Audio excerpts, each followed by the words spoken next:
Okay. And we are streaming. Let's pop up a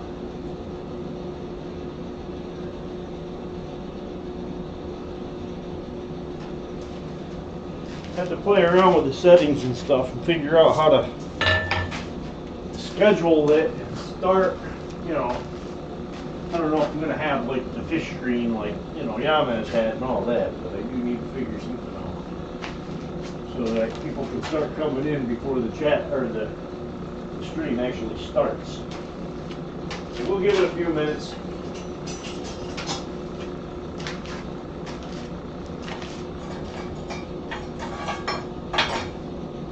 Still a little warm.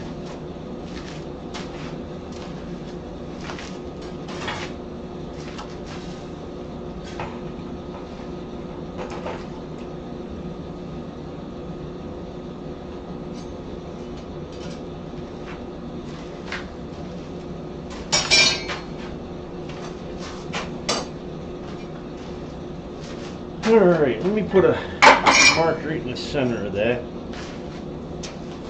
Started out and I got this far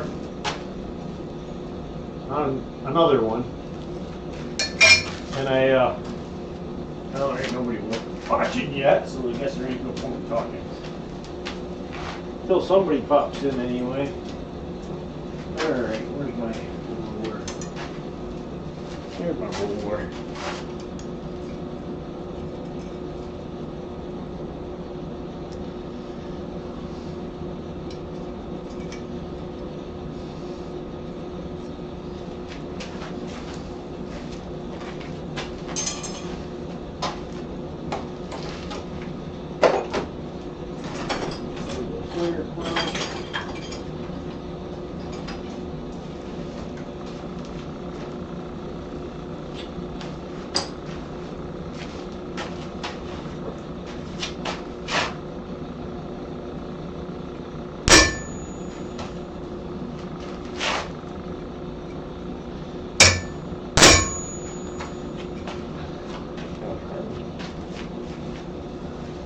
Hey Tim, how you doing? You're always the first one in, seems like.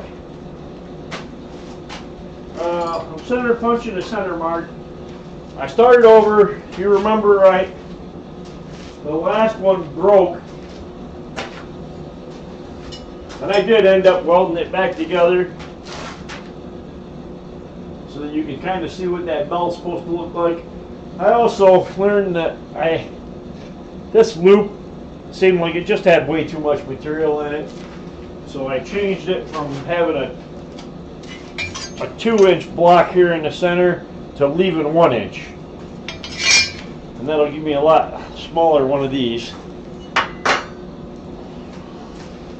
But right now I'm just popping a hole in the center, or not a hole, but just putting a center punch mark.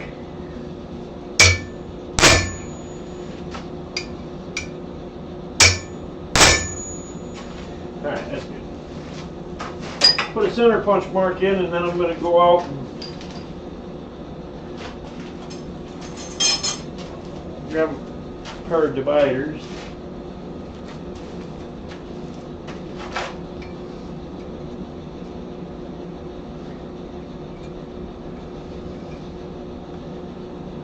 Mounted right there.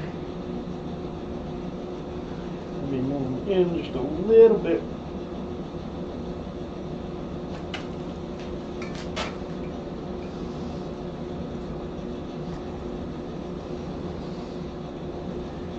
Might have been a little bit too much.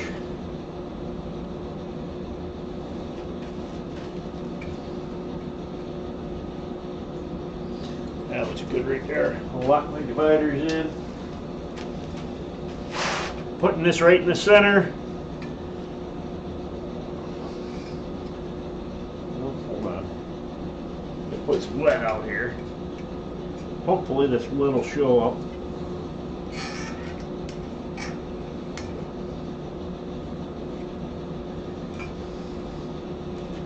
It did, but it broke the lead. It's a mechanical pencil in this.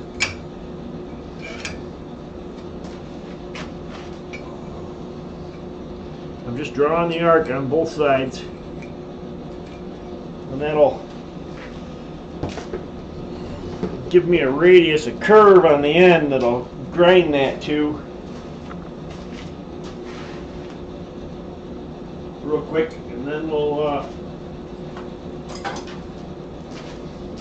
grind off all this rag here. Now, if you didn't have a 2x72 belt grinder or something like that, like I do, you could just do that with a cold chisel.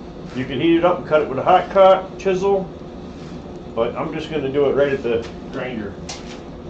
Let me get that ground.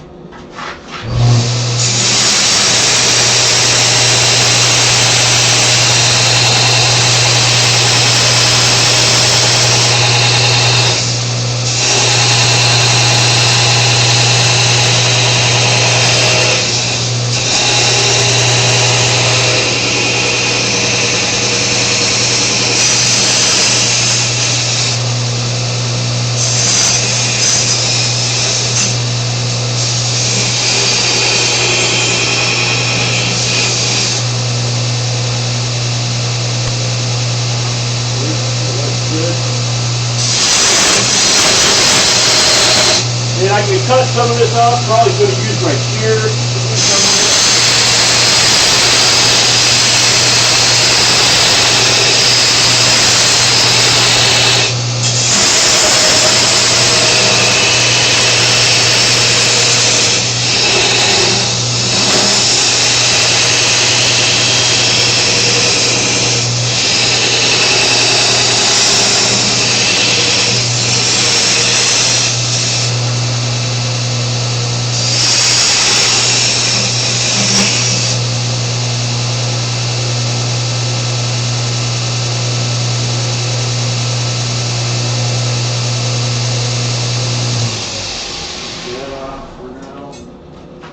Alright, I'm back now. Hold on, wait, you know what? Let me try to straighten out the edges so that I got nice straight lines, because, and I'll show you in a second. First I gotta pull this table off real quick.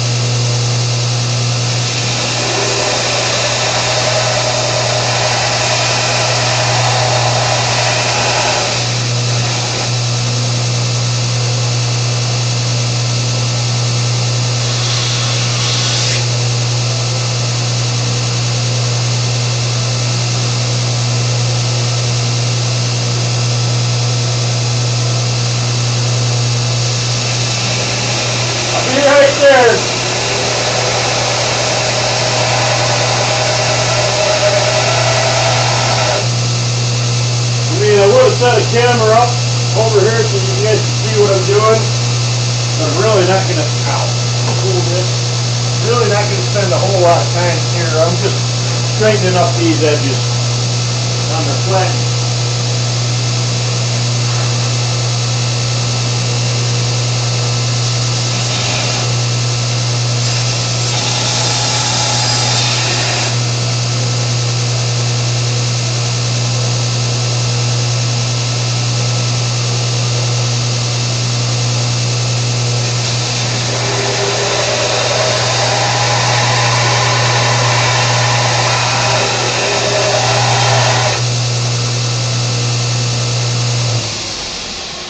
I just wanted to straighten up these edges here, because when they come together, they're going to be these right here. So if your lines are straight, and you can see I didn't grind these ones, I just, wherever they were, and they're kind of uneven. I mean, it's not horrible, but all right. So now we got it ground and we got all that ready. What I'm going to do is I'm going to go in and thin this out here in the center, this big block. So we'll get our fire going. Looks like it's just me and you, Tim.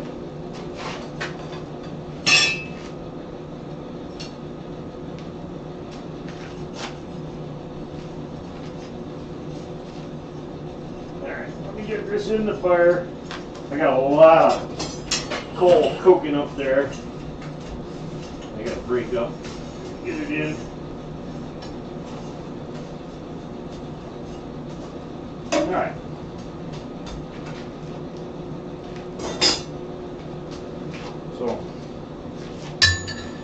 Alright, so yeah. We're gonna go ahead and heat it up, and we're gonna try one more time to see if we can do this without busting it off right in this area here. But one of the other things that I got to thinking was I kept taking that and cooling it. Like I worked it down, and then I wanted to hold this side while I did this side, and I cooled it and quenched it. So I quenched it a few times. I'm wondering if that has something to do with the cracks. It shouldn't matter because it's mild steel, but it is A36, so you never know. It may have a little carbon in it or something funky going on. But we'll reach in there and we'll draw that out. And I already took the drawing dies off my hammer, or I could do it there.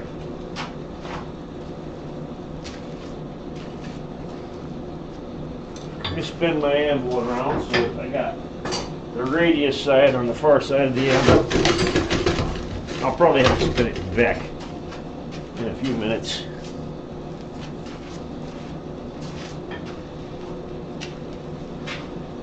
We're still heating. So what's Tim made? Anything lately, or haven't been out to the forge in a while, in the past week? I mean, I pretty much, what I made last week, I came out and I tinkered around and tack welded it back together with the arc welder, and then forge welded it back together, but I didn't like the dimensions of it, so I just set it aside and started a new one this afternoon before the stream.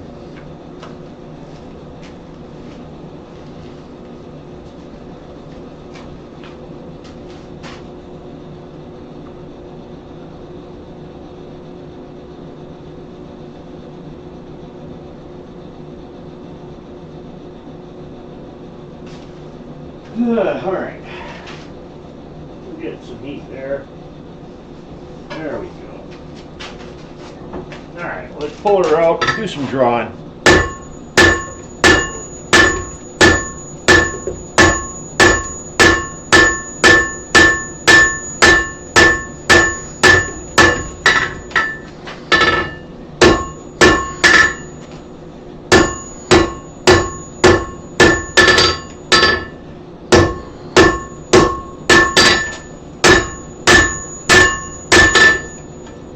Obviously, it'll take a few heats. Draw it out. You can see it starting to stretch out. I'm going to keep it good and hot, because I don't want it to break off a third time.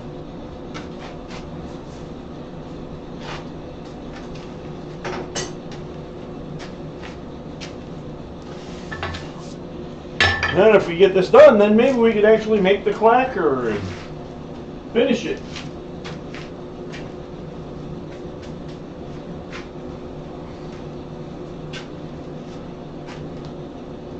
So I haven't decided what to make the clacker out of. I could probably use the same material, since I do have the leftover chunks. It'll make a nice heavy clacker.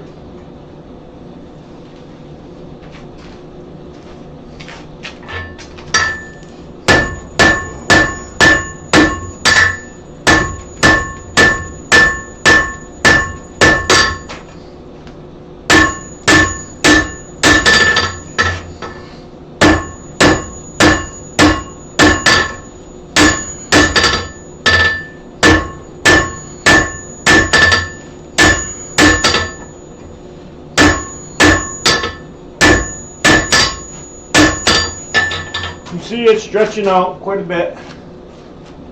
We're going to go back. I'm keeping it nice and hot. I don't want to crack it again.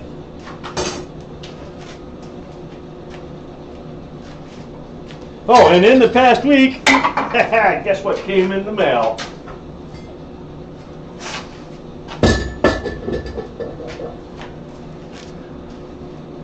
I already have the other Holland swage block that has the dishes and stuff in it. And the day that they made the announcement that they were going out of business, I'd been wanting to buy this for quite a while, and I just kept putting it off. And the day that they announced that they were going out of business, like an hour after they made the announcement, I saw it, went right on and ordered it.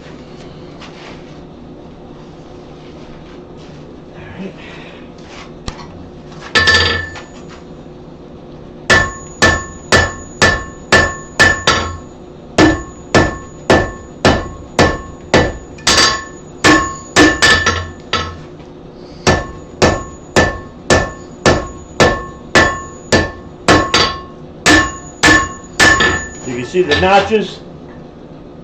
Well, if I tip it just right, you can see how rough it is because I'm drawing over the corner of the anvil there.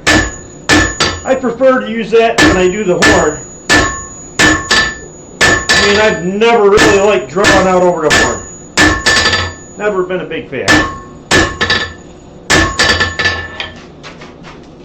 So it's coming down in heat. So I'm going to put it back in. Like I said, it's going to take a few heats. We're going to get it down there. And I'm not worried about it. I mean, most of it's already done before I started the stream, so it's going to be a pretty short stream tonight. More than likely, if all goes well. Because I really just got to draw this out, round it all up. Shape the bells into the swage block.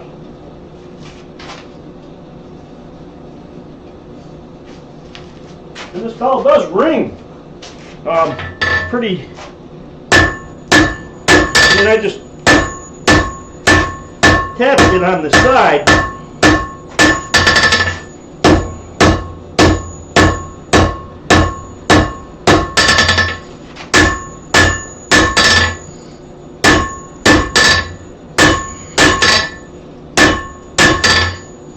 With a piece of steel, and it rings, but it's got like a long ring. Hard to explain. Get her back in, keep heating her. I don't want it to crack. But it's got like a, and it's still ringing. And you can feel it more than you can hear it. Because I can still feel it wiggling back and forth. You can't hear it anymore, but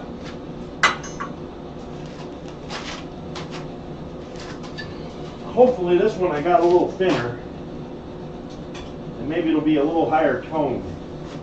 I'm hoping.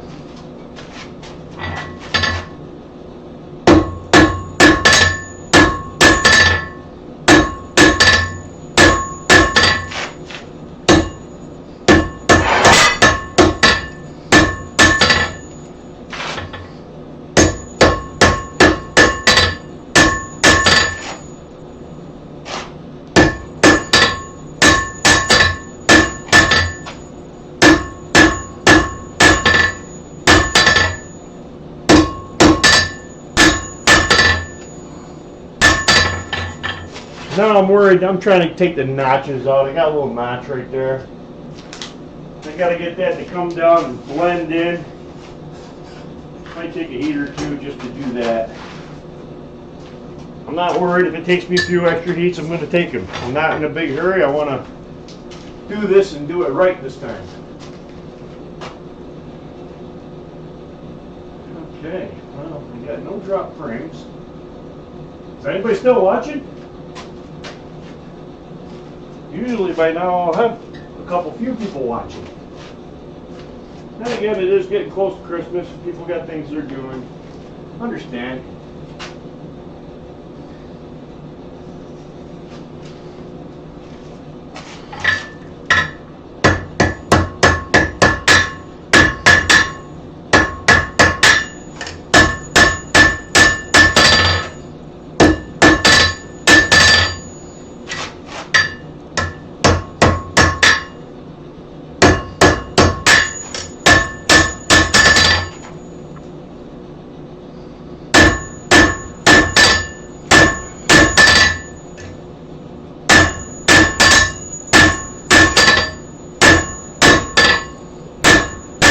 I keep putting a notch in there. Not intentionally.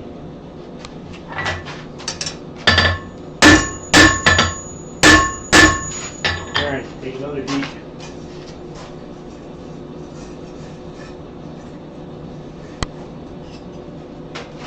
Figure I'll get that area down to maybe a little over, maybe 5/16 square in between the two, the blades, we'll call them.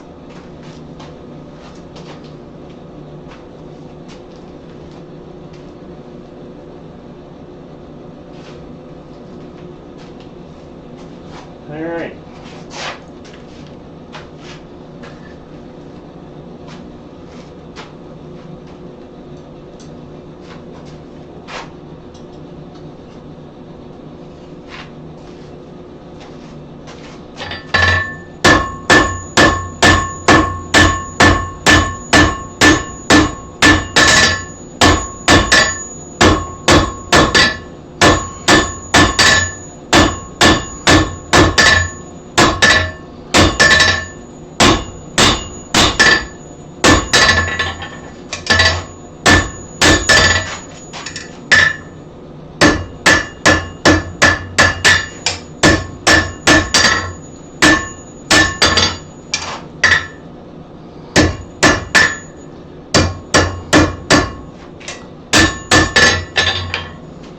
Alright, you can see it's stretching out.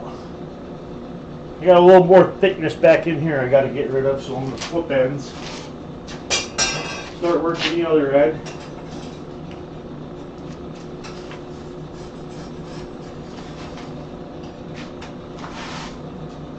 This is probably the hardest part of the whole, probably the hardest part of blacksmithing in general, is transitions. Going from one shape to another and doing it smoothly.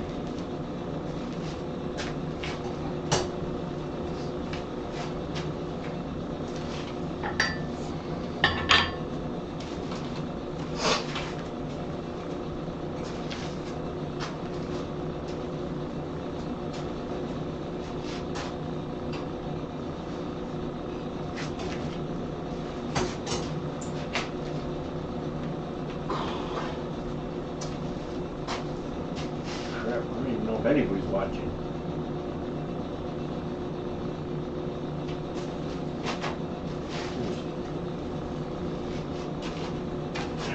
Let's take this down some more.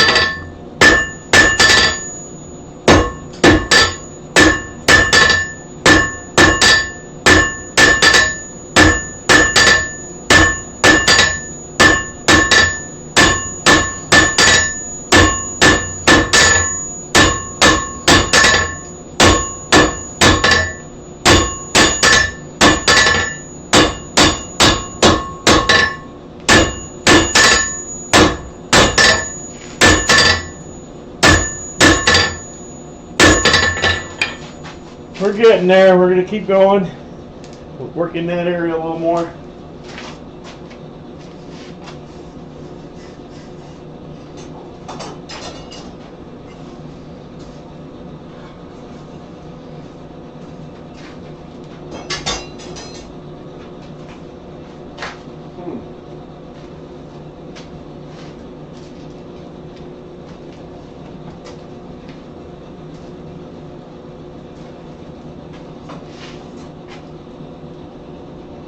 Alright, let's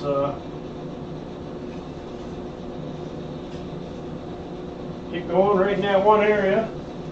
Bring it down even with the rest.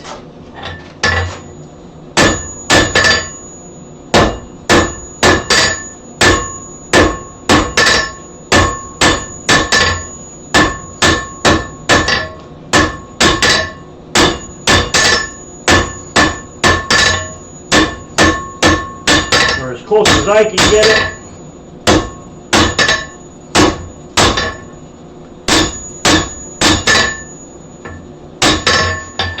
So you can see I got a big notch there. I'm going to have to work on getting that out. Yeah, Tim, usually there's a couple other people by now.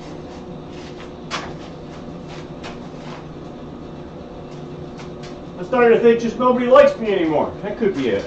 I've met me. I know what it's like. And this is drawn out. I only left an inch. On the last one, I left 2 inches. And this is going to draw out and be almost as long. And I made it smaller so that I could change the proportions a little bit. But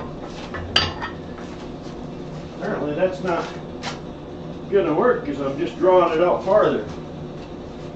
So I'm still ending up with a really big loop.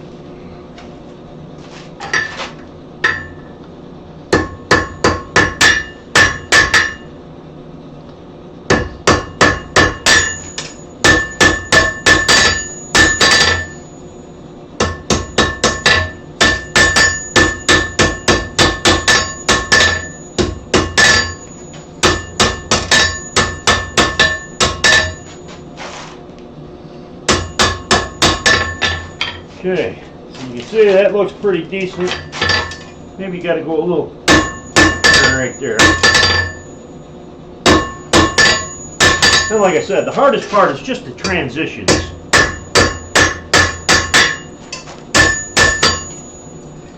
And you have to get right in there.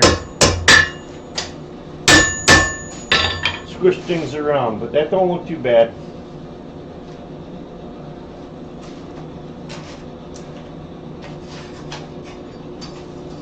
I'm going to take one more heat and I'm just going to tidy that up a little bit. And by that it means that I got a spot where it's got a bulge. I need to take the bulge out before I move on. Or it's going to show later on when I roll it and fold it. The bulge is just right there.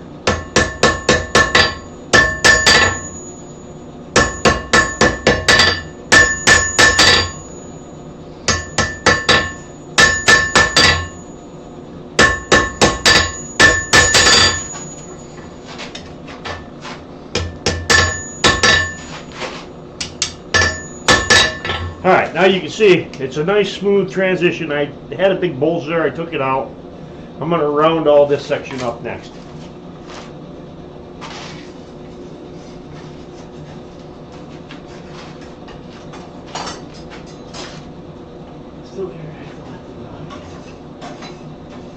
Yeah, I got, during the week, earlier this week, we got, I don't know, like 8 inches of snow or so. And then I plowed the driveway. A couple days later, we got a couple more inches. Today, we got 3 or 4 more inches. And so, I had about a foot of snow, you know, to come around the house and come into the backyard where the shop is. So I got the mini excavator out and just drove that out back and plowed myself a nice path back here.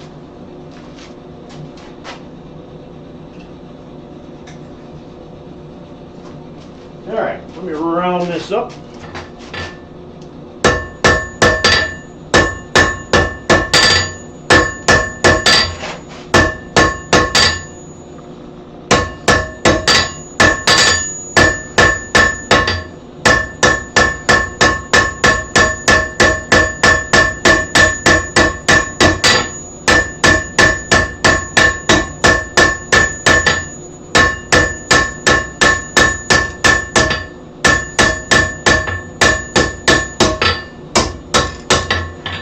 So you can see I got about half of it rounded up. So I'm going to flip it, round up the other half, and then I'll start curving the blades, putting the curve into the blades.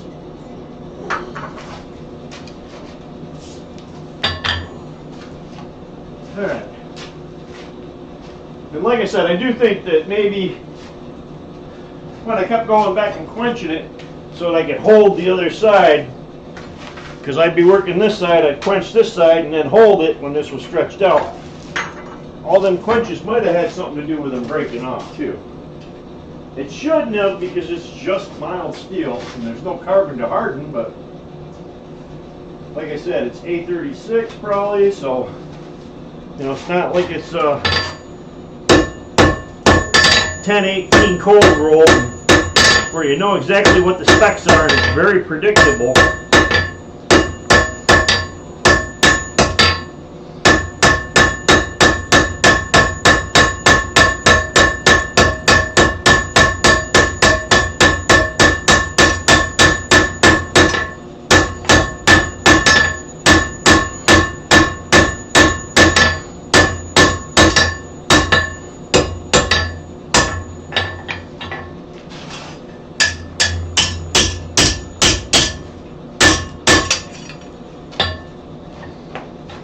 Alright, now let me just do some straightening.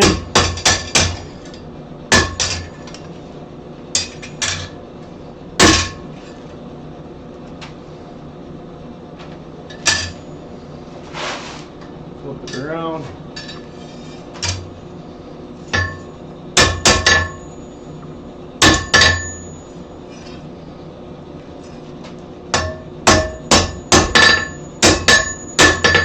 I got a bulge on that end that I didn't take care of like I did on the other end.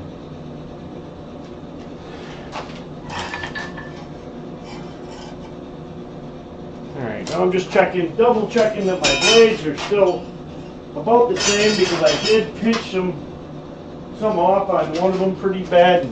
That may have shortened the blade, it did. Shorten the blade a little bit, and I'll have to compensate for that when I bend them up in a minute. Alright, so now we're going to throw our swage block up there. We're going to use the old one. This one's a little smoother. It's been used a few times. I ground off the radiuses on the edge. The new one, they're really sharp, like back here. And we'll get in there and we'll put them tapers on them.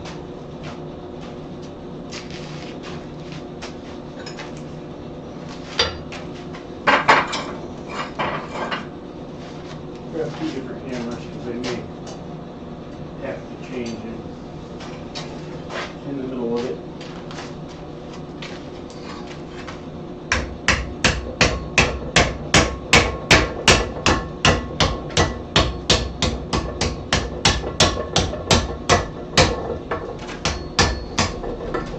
Alright, now I'm going to heat back a little farther.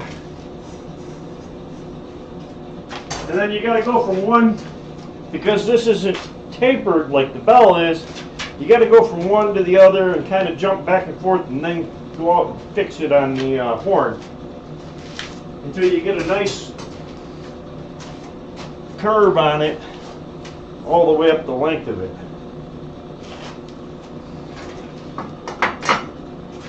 So each end will take 2 or 3 heats. Hopefully, maybe more. If it takes more, it takes more. So you see I jumped down to the smaller one because now I'm down in an area that's smaller.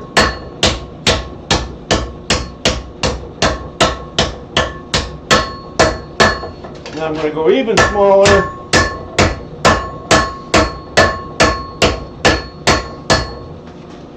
And you can see it curves it. So we'll go take that curve out right on the horn. Slide that out. Hopefully it doesn't fall down out in there. Looks like it's just you tonight, Tim.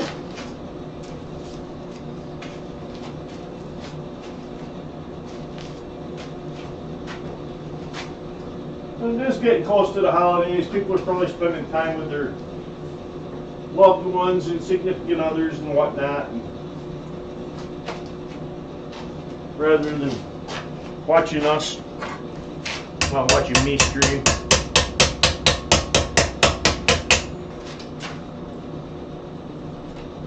It's actually not too terribly bad. I'm not going to be able to get to it like that. I have to set this down, turn the horn towards me, because I don't have enough room over here to reach.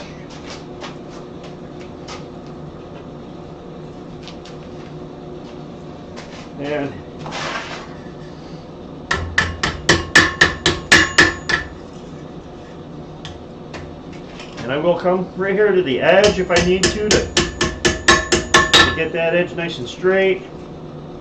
Along with this one, tuck in any spots that need to be tucked in.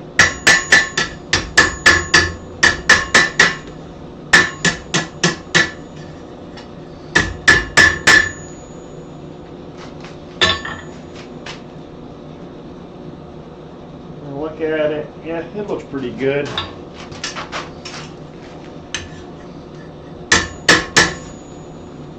It looks like it's still pretty much in line. So let's flip it.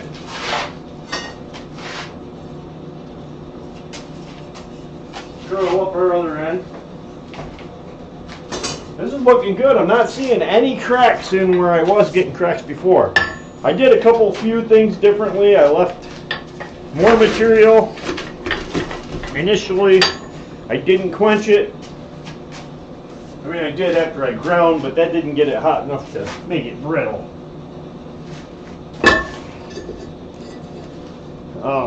And I left more material until way later on, and then thinned it out much later in the process.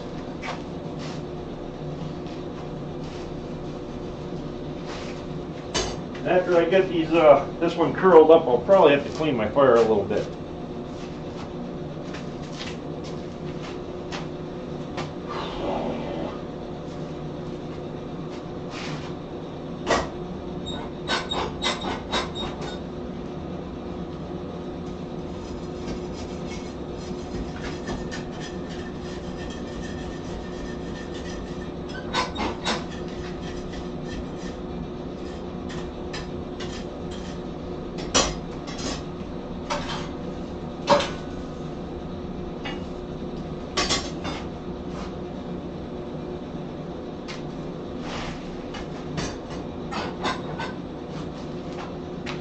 Alright, so I got my hammers up.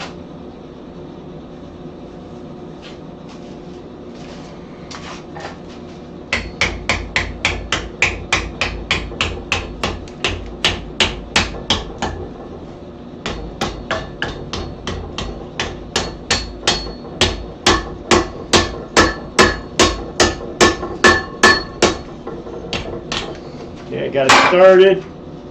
I'll go back. Heat up and go a little farther up where it gets smaller, and I'll drop through the smaller groove.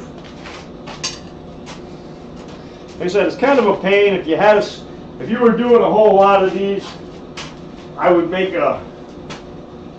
actually hammer out a piece that's got the taper that you want, and then drive it into a piece of steel and make myself a swage. If I was doing a lot that has that taper and everything right there. But I'm not going to do a lot. I'm not going to waste my time doing all that just for a one-off. Probably never make another one of these again this way.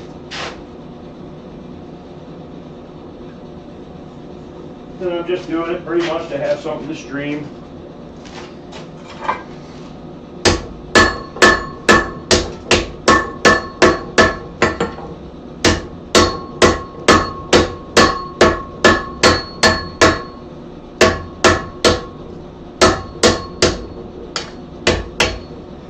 There. Got the big curve and the bend in it, and we'll take care of that.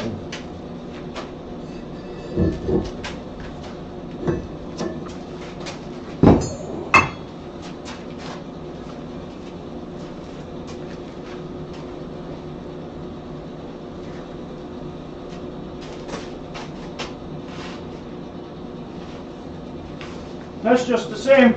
You know, you're doing that taper and you're coming way up in and you're folding it. It reminds me of like if you're doing a socket on a chisel. You want to get all the way up in there so that when you roll it around, you don't have a big ugly spot where it transitions. It's hard to explain, but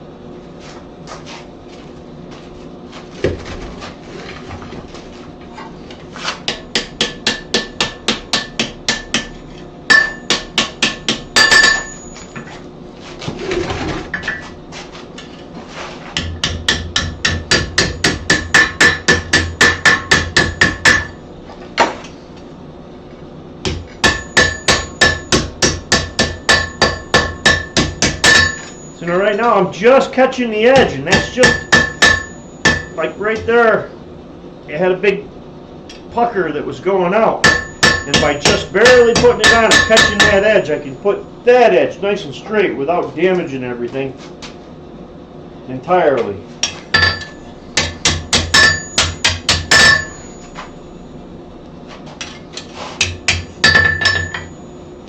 Okay, now I'm kind of comparing the two ends for how much curve they have.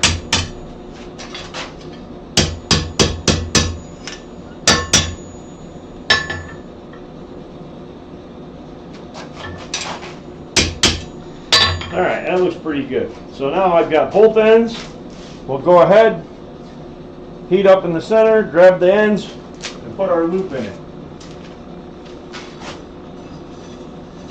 So we want to try to get a pretty consistent long heat on that center.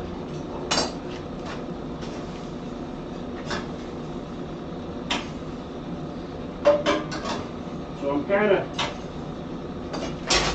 turning my air down just a little bit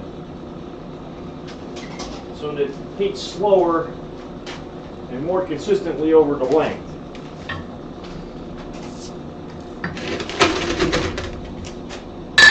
Alright, that's still, yeah. We'll let that center heat up. See, I'll move it back and forth in the fire a couple times because I want a nice long heat.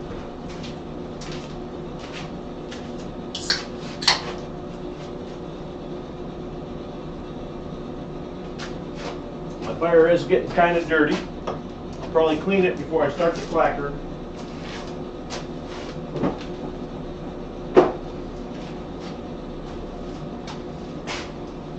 I kind of got an idea about the clacker because I'm not sure how to make the clacker work just by doing one piece. And I'll explain that later.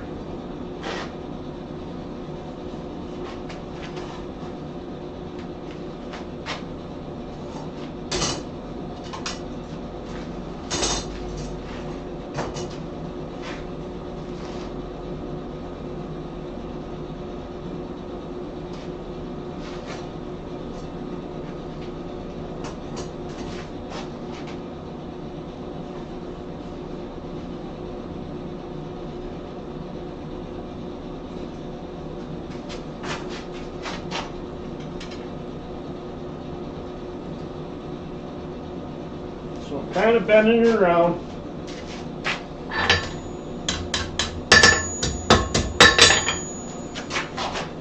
Trying to keep it somewhat even. Then I will have to go back and straighten it out. Right now I just got a U-bend. I'm just trying to even out the edges here. Now I can get it in the fire and actually get a better heat on it.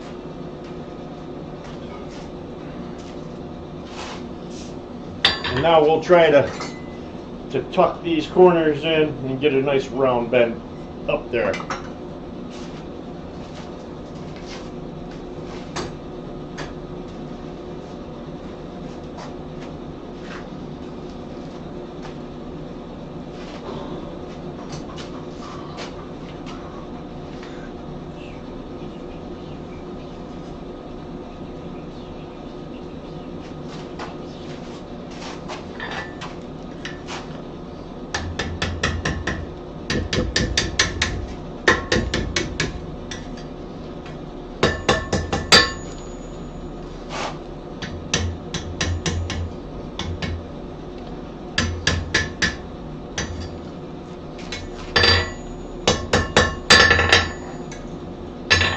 Okay, heat it up. It's going to take a few heats because I'm going to get kind of finicky and get it to where I like it.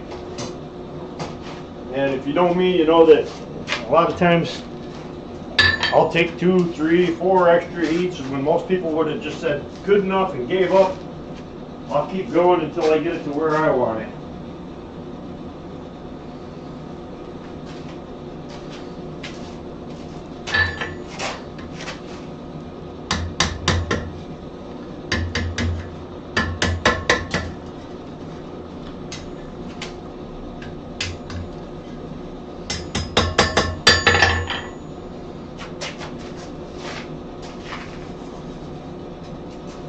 And it's kind of a back and forth right now. When I adjust one side, the other side goes a little off. And you just got to keep working back and forth until you get it right.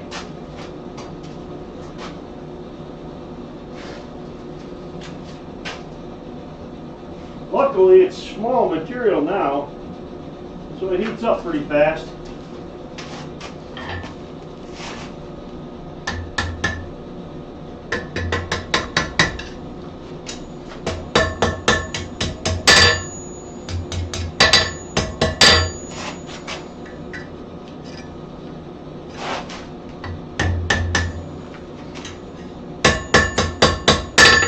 You can see I'm starting to get that bend and get a nice graceful bend there. I'm going to tighten this side up now a little bit. And I'm just going back and forth until I get what I want. Once I see what I want, then I'll be ready to move on. But until I get a nice smooth flowing curve and a couple nice looking corners and everything looks even, I'm not going to move on. I'll just keep tweaking it. Some people get in a hurry to get too much done, and then the work suffers.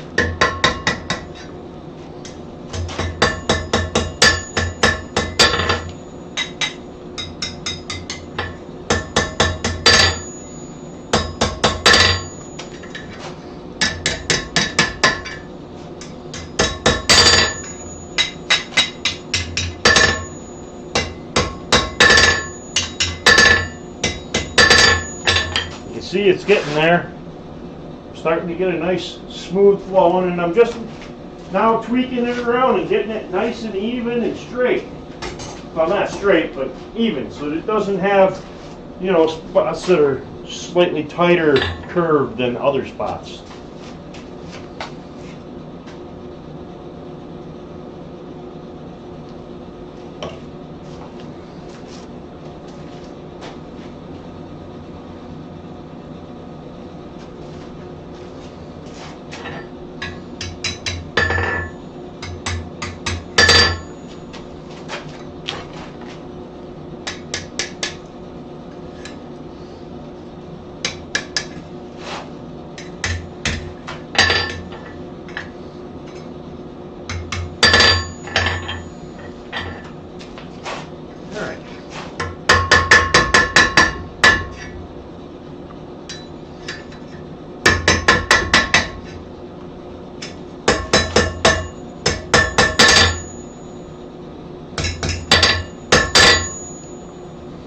Now it's getting to look really nice.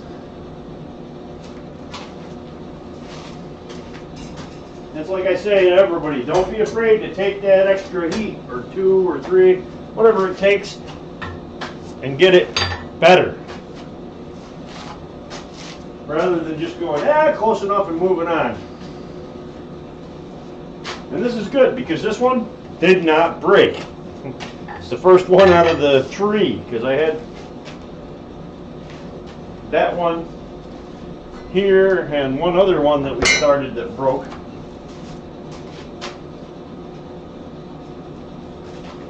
So this is attempt actually number 3. Now I'm going to go through.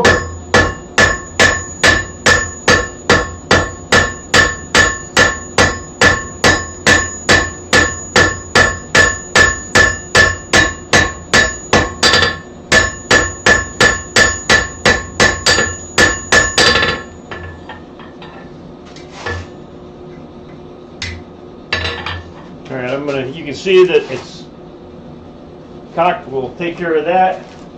But if you noticed, I flattened it. Now I rounded it up first so that when I flattened it, it'll have nice round edges. And I knew I was going to flatten it back out.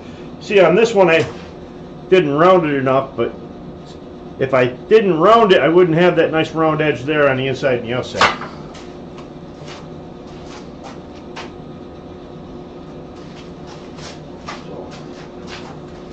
Going to clamp this in the vise.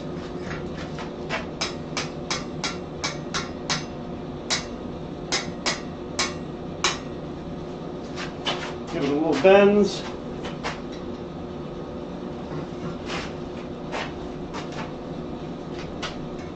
What if it do a little more?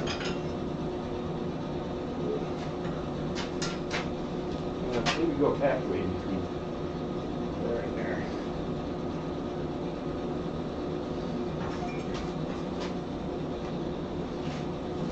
Yeah, now if I'm looking, it's looking pretty good. Now I gotta close this back up. That'll close right up.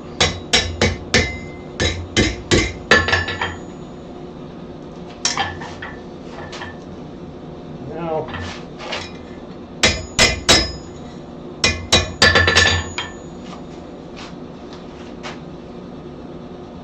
that looks pretty good. Alright, so that looks pretty good there. I am gonna cool this off. Yeah, I know I said I wouldn't do it, but I'm gonna do it anyway. I got a little bit of sticks right here.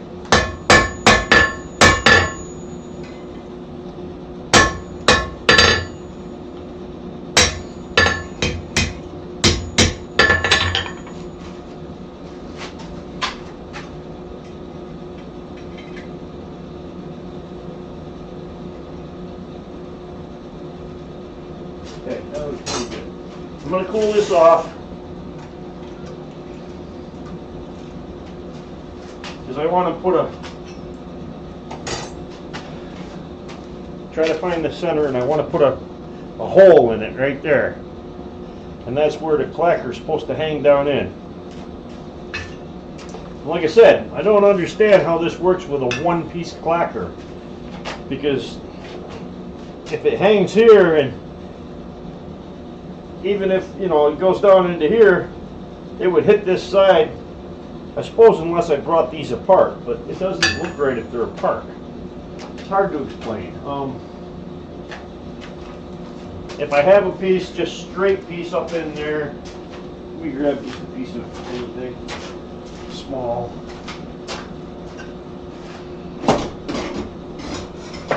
Okay. Alright, so if I have a piece that's straight up in there and loops around there, it's going to hit here and here before it can come out far enough to touch the side. Where are we at here? Okay, hold on.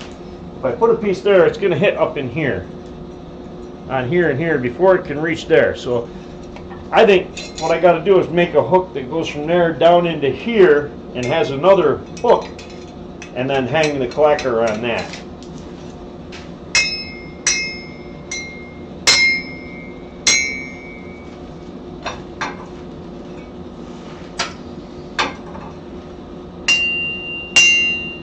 I think that one sounds better.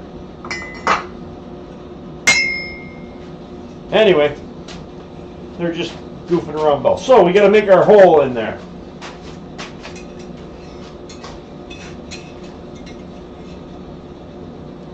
If I come right up through and look for the center,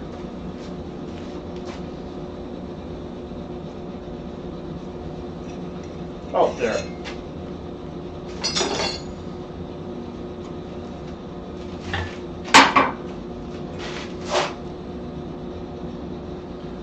So we are going to put a center punch mark.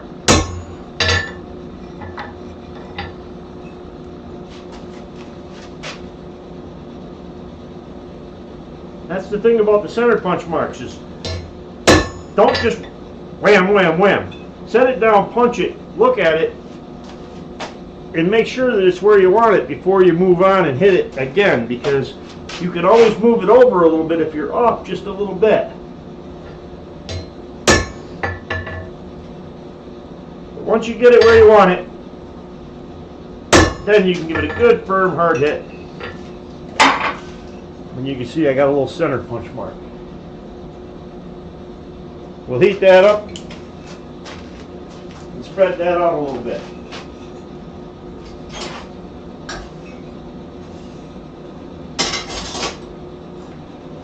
And I might use a, you know what?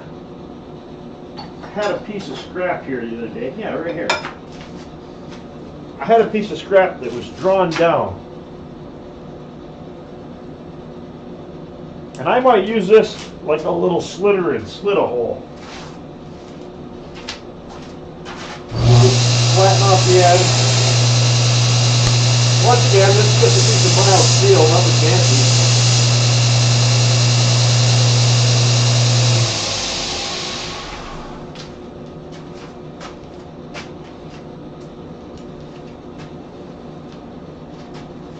Alright. So I just made the end flat and kind of sharpened it.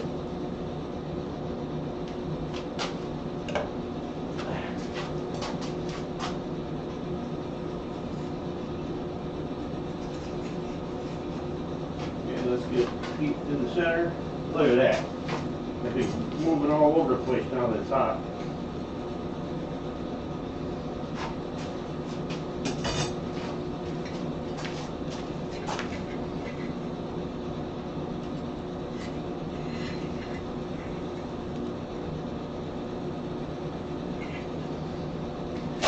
I can't find my mark.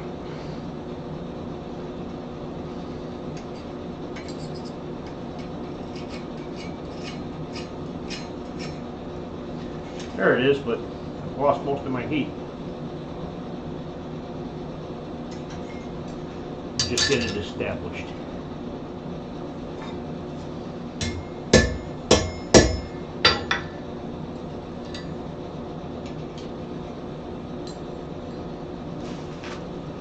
Alright. Let's try this again. Sometimes when I got something real small like this, and I know it's going to cool really, really fast, go into the anvil, I'll throw a block of steel up here.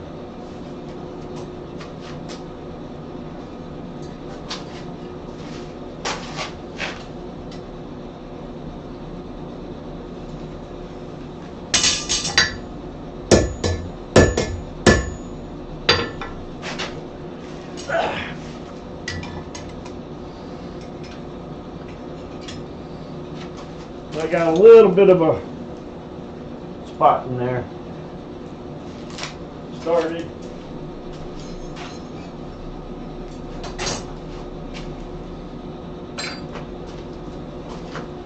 We'll look and see if I got a real chisel that small.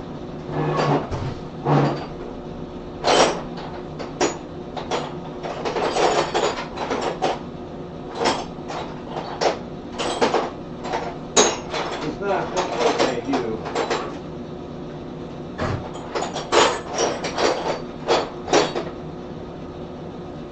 So maybe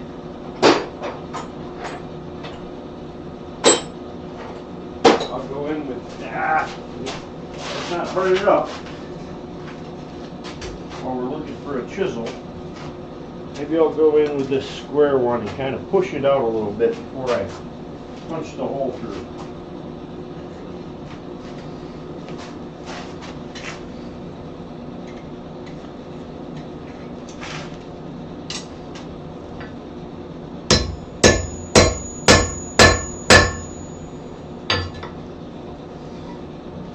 Yep, I went all the way down until I felt it hit hard on my anvil. My anvil's got a pretty hard face, so I'm not that worried about it. You can see I put a pretty good dimple in there. Flip it, come at it from the other side. I don't need a huge hole there. I don't want to remove much material doing it.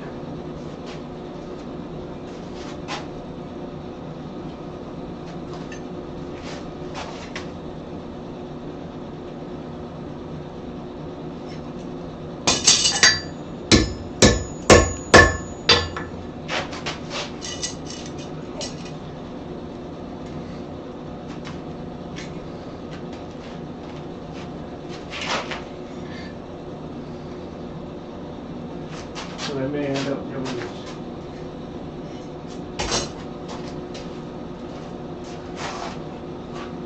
Getting I have a bolster block. It's just a block with a bunch of different size holes.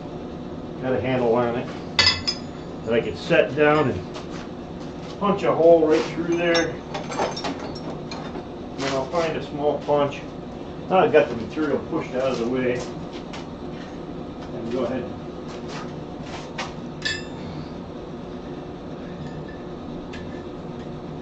Come over the hole and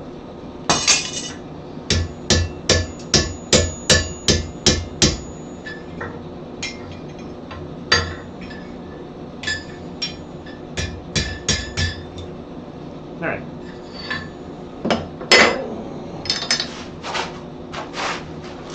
Drop my tongs.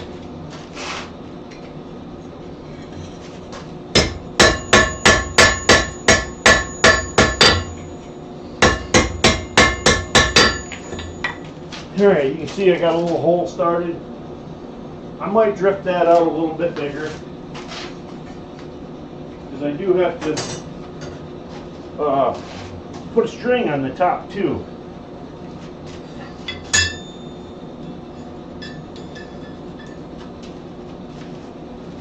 Maybe I'll just use this and go in a little farther with the same little punch.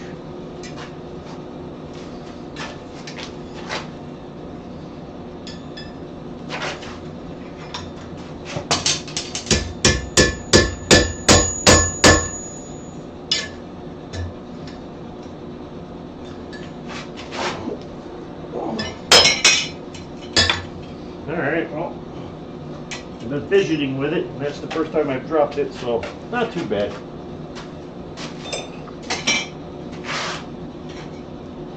Alright, you can see I got a hole. Push the material around a little bit instead of removing it all. I didn't really get a slug out of there at all, so I didn't really remove much material. Now I got a good taper in on this side, but not on this side, so I'm going to go one more time and run that punch in from the other side.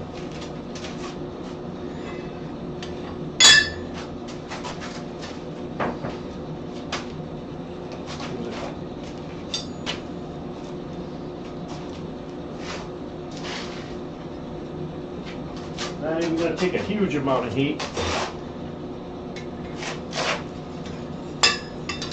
because I'm not stretching it, I'm just kind of putting that rounded countersink look on it. Yeah, it looks pretty good.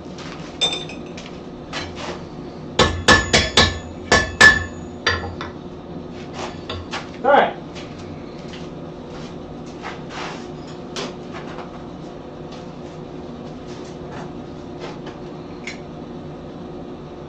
Bend this around, hopefully without breaking breaking it at the hole.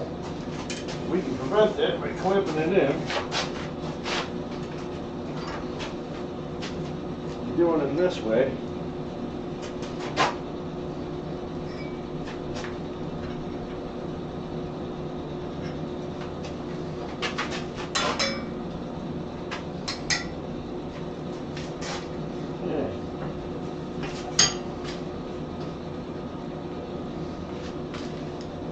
Alright, so there we go. Now we got our hole in the top. This slit looks pretty even, you know, all the way down the length. Same thing on that side, looks pretty good. So I would say we can cool this down because we're done with this, other than fitting the other parts to it. Now, what I'm interested in is I want to hear what it sounds like when I'm not holding it and I'm hanging it. Oh, it doesn't have any real ring at all. I don't like that.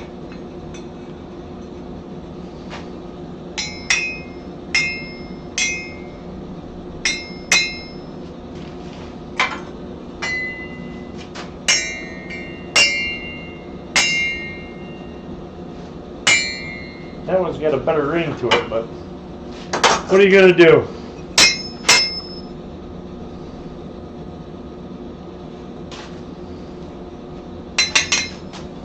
Let me think here. Do I want to keep going on this or not? Could be maybe if I make these bigger and wider and get them thinner, I may get more ring out of it, because that one is slightly bigger, but they aren't very much bigger. So I can't figure out, you know, I mean, the blades themselves, this is much heavier and bigger, but those aren't much different. They're pretty close to the same. So I can't figure out why this one has a nice ring to it and that one doesn't.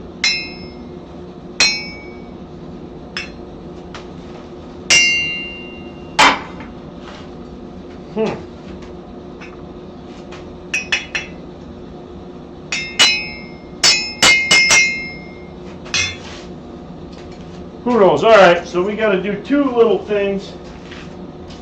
You know, and for the sake and the ease of doing the one, I might just use a welding rod.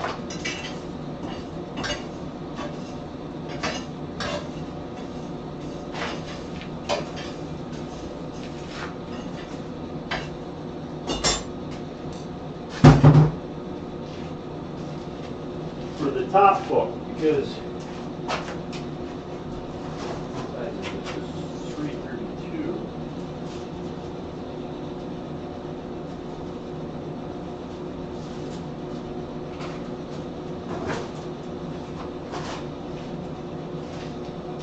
I mean, this is a 332 welding rod that I can put through this hole and have it come down and have a loop right in here.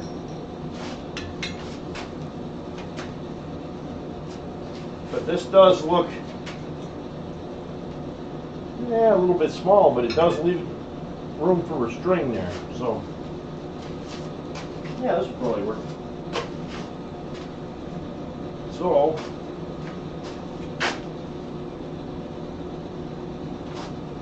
heat this up. This ought to take a real long time.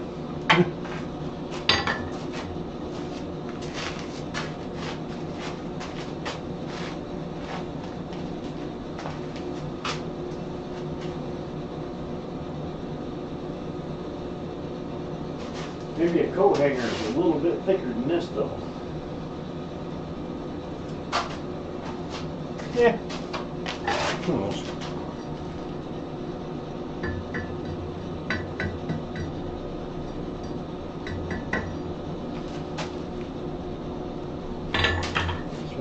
Just starting to bend it.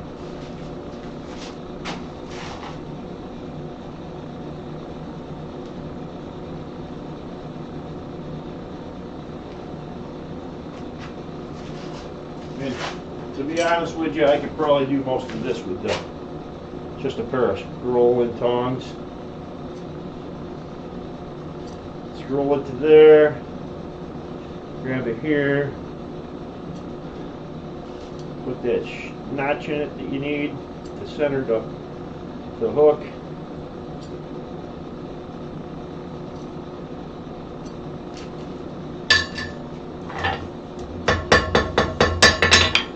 You can see, nothing fancy, just all it's going to do is drop down and hold the clanker.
There, that'll be a nice loop to put to the inside.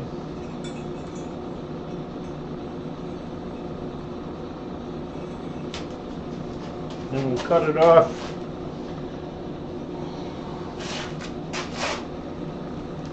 Oh, where's my cutter? Oh, there it is.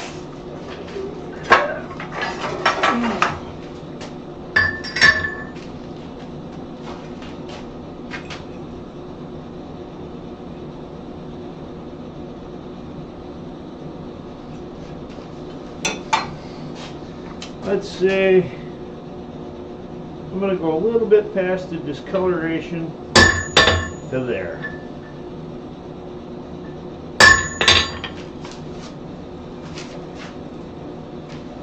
Pull it off. Break it off. Alright, so what this is going to do is just going to hang down and give me a loop down here. I could probably do this cold, to be honest with you, and get just as good a result.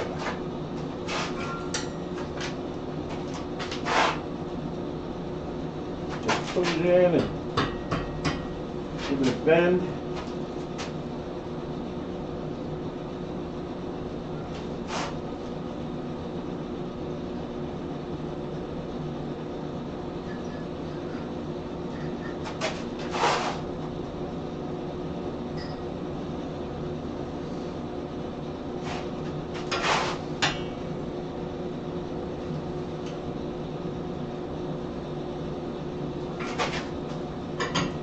Whoa!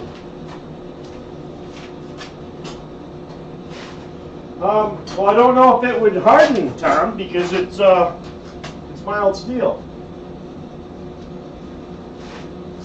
And I did try hitting it without holding it by hanging it on a little hook. And this one ain't got nothing.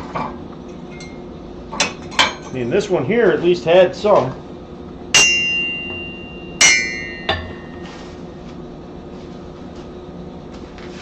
So I don't know.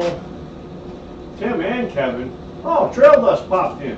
Well, for a while, me and Tim thought it was just going to be the two of us, and y'all were being stuck up.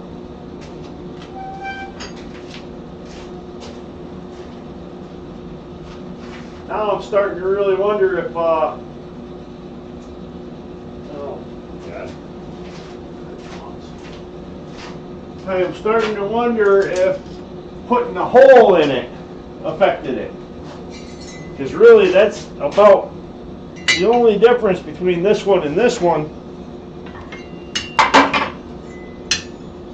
Other than I made that loop a little smaller, but the only difference really is that hole. But you have to have somewhere to hang the clacker from and hang the bell. Yeah, it's weird. It's definitely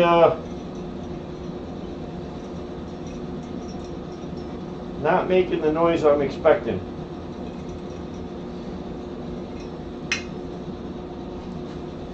Alright, let me, this is just a wire because I have to have, if the clanker hooks in up here, okay, it'll hit here and here before it ever hits the side of this. So I'm going to hang a little hook down inside there, and then the clanker's going to hang on that. So I just decided to make that out of a piece of welding rod, but this is 332 and it is looking kind of small. Although then again, it's only got to hold up the clanker. Alright, let me just keep working on this and see where we get. I have a set of tongs for very small wire.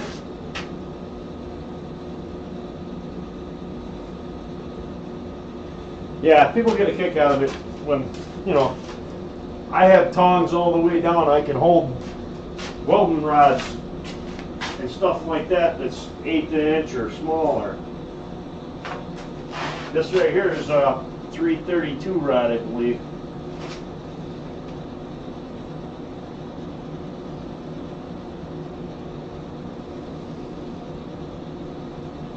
Yeah, actually my club had an open porch today, and about 11 o'clock this morning I realized it, and they only run till like 1 o'clock in the afternoon, and it was 45 minutes away, so I didn't go.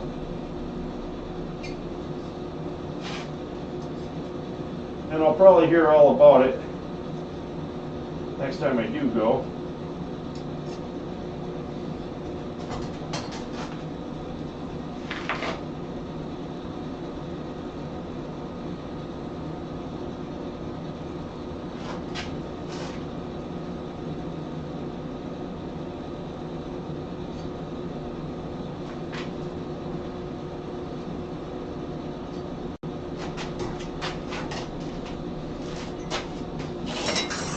Alright,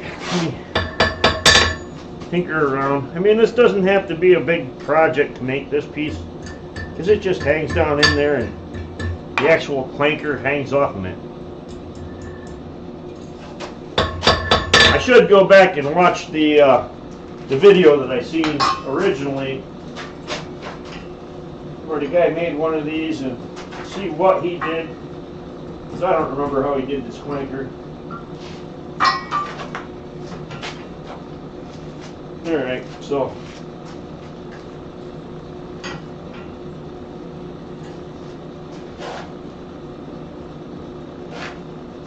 we'll turn that 90 degrees to that.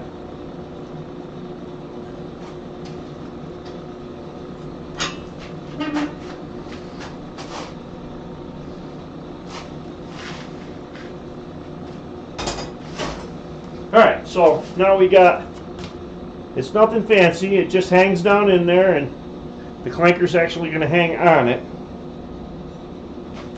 So I gotta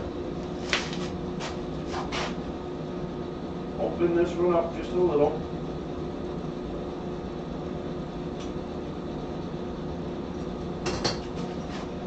Slide it in there.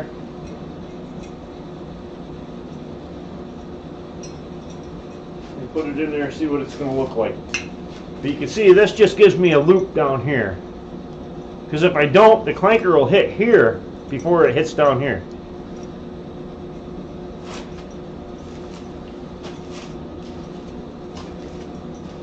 But it's all going to be kind of experimental anyway.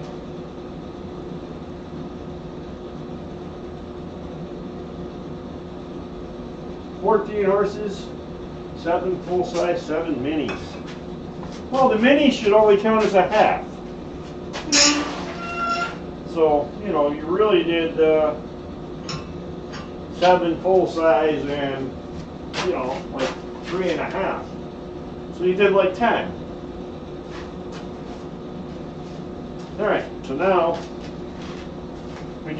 we know that length. Now we got to make our clacker, because ideally our clacker should hit really close to the end of this. So we know our clacker has to be at least that long.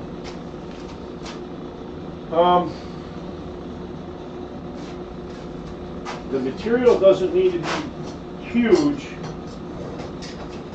but the bigger that clacker is, that might give us more sound. So I might start with this 3/4 and just heat up this bar and make the clacker out of a chunk of that. And I'll go over there and just pinch some off on the power hammer. What's that? It all still hurts the same when they kick you. Oh, come on, the mini ones can't hurt as much as the big ones. It'd be like midget wrestling. There's 3 midgets to every full-size guy.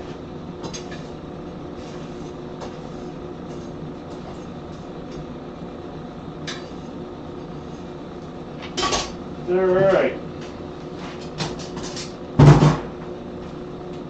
So I don't have the camera set up over there, and I do have flat dies back in it, but we're gonna go over, or I'm gonna go over.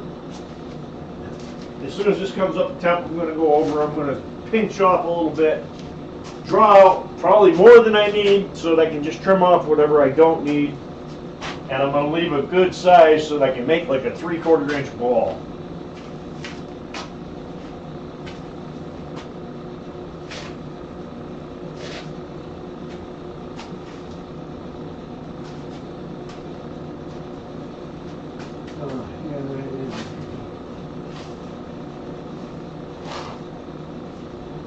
Yeah, like I said, I don't know what creating that different tone. And got me swinging here. Give me a piece of that one. You can hear it has a ring to it. This one doesn't. Maybe I thinned out the. No, as a matter of fact, I think this one's probably thicker. Yeah, they're definitely thicker on this one than on this one. So, which would be, you would think it would be the opposite of that. You'd think if it was thinner, it'd ring more.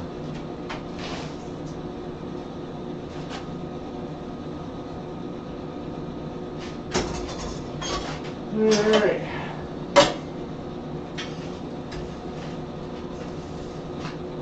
So what did they do at your guild meeting? Usually they have an open forge, but don't they usually have a demo before that?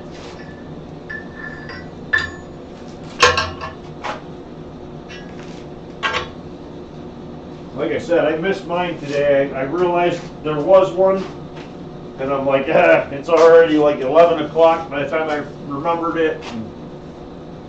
It was 45 minutes or so away, and they're usually finishing up around 1 o'clock, so.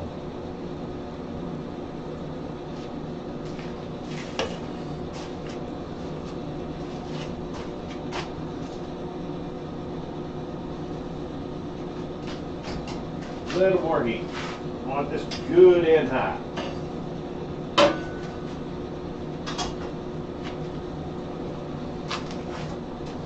And I did. This was the one here, guys, that broke on me. I ended up putting a tack weld on it, and then just to hold it in place, and forge welding it back together.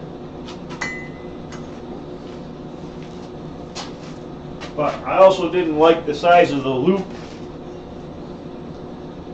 It was real beefy, real bulky, but that might be why that one rings better than this one does.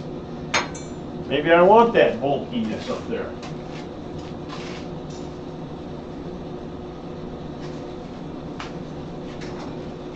After I feed the horses, batteries are in the thermometer, so we don't have weather right now. Oh, okay, just an open forge. All right. Yeah, usually our club will have a demo, and then after that they have open forge, and you can do the demo. But sometimes people bring their own projects and don't do whatever the demo was.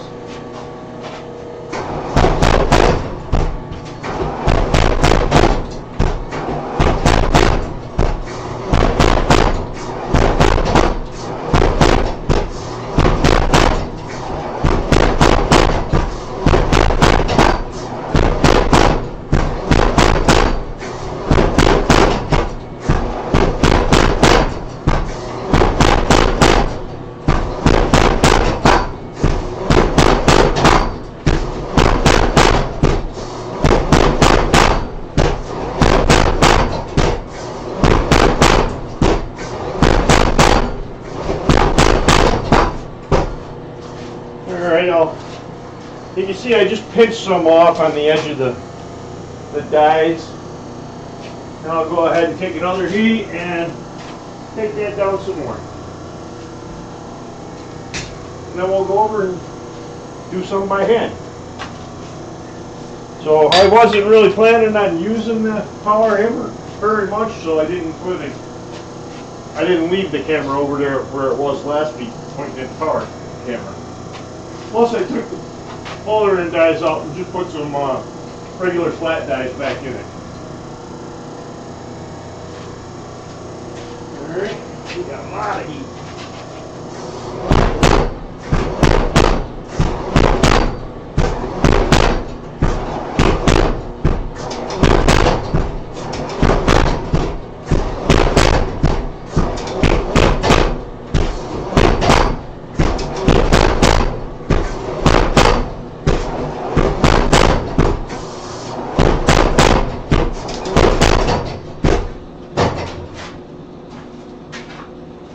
Alright, now you can see I pulled out quite a bit.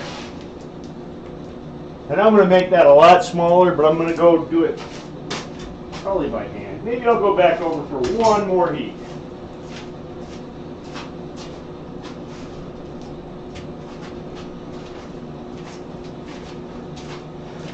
Take it down a little bit more before I go to hand.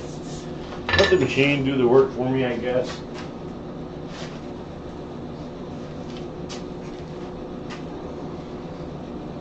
No, here's the same way. Alright. Good and hot.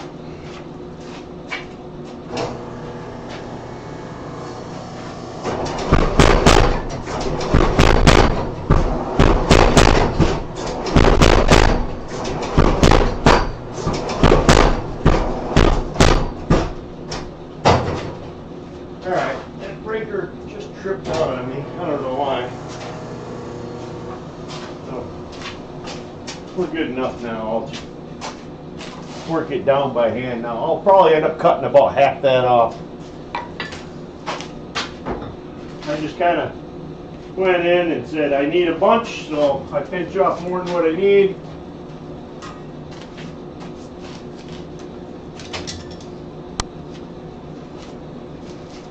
And then come out and draw it down smaller. So I should get my fuller out.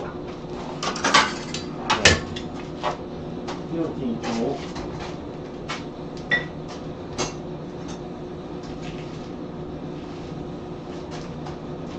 Let me take this down a little first.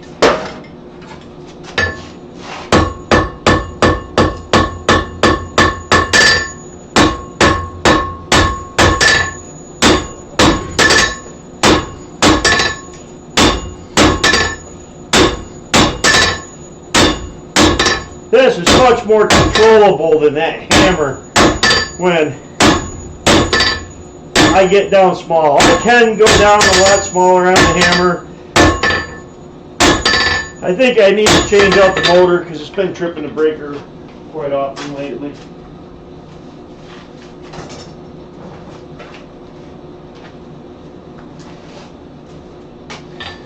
But I want to have a pretty good sized clacker out there, so that's why I started with 3/4 inch square.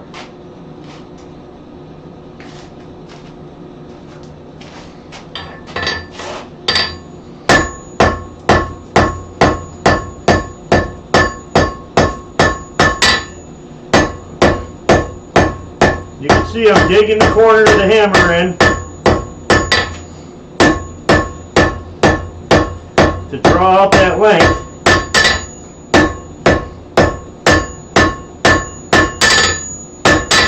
Which leaves me with a really mangled looking. And then I'll go back and straighten it up. Take another heat.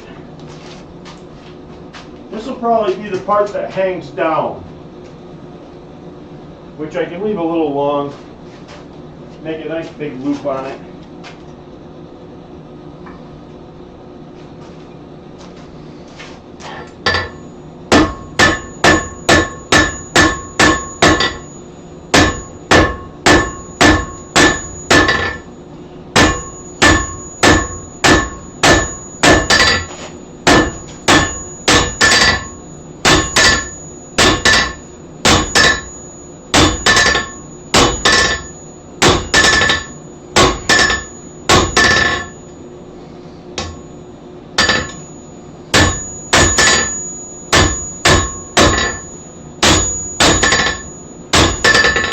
see, I'm just drawing it down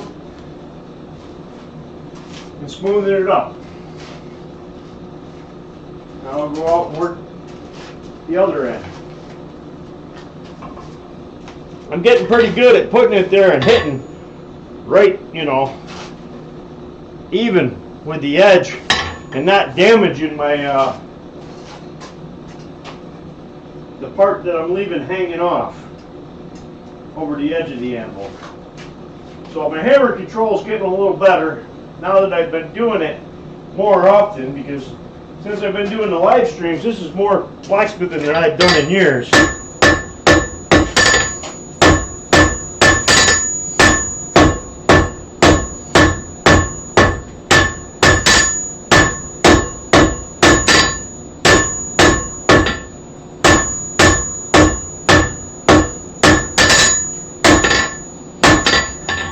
We're just drawing it out.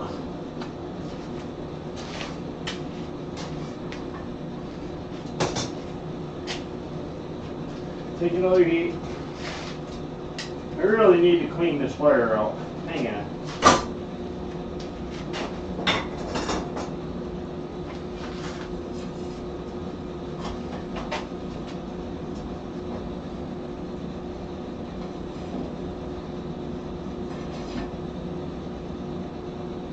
I got some massive clinker in here. Like I said, I don't, you know, it's not that this coal makes the clinker any faster than, you know, any other coal I've used. It's that the clinker never stays together so that I can pull it out in one big piece.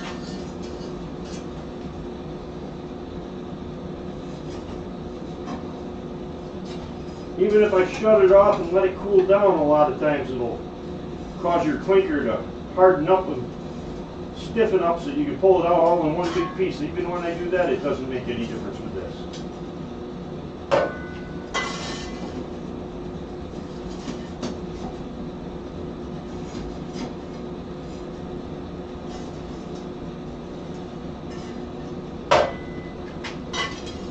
All right.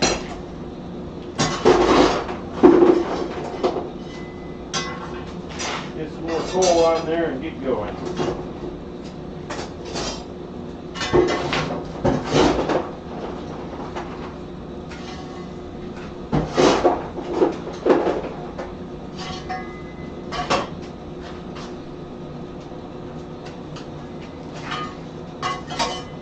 One of these days, I really need to update my fireplace tools.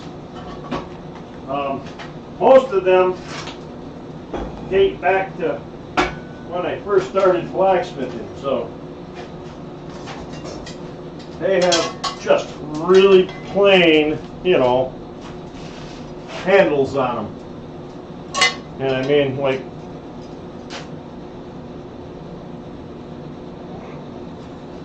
that is so rudimentary compared to what I do nowadays. So one of these days I really need to make all new fireplace tools for this forge and do something a little different, maybe make the handles a little fancier.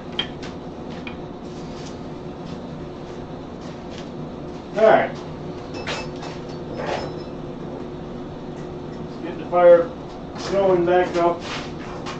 Maybe we can get a little more heat now.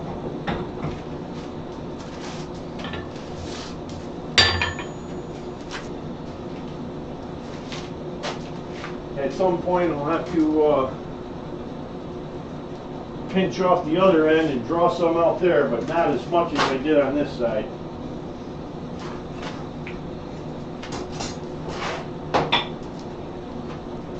Oh man.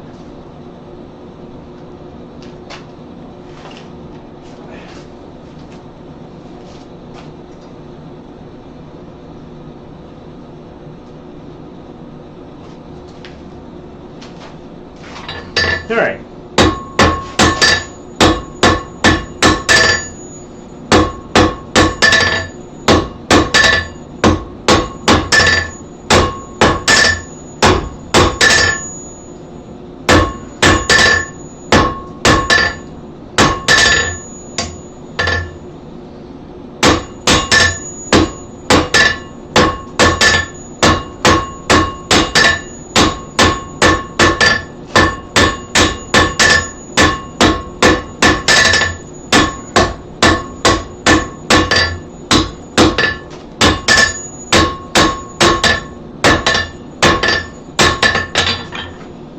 So you see now I'm just rounding up that area.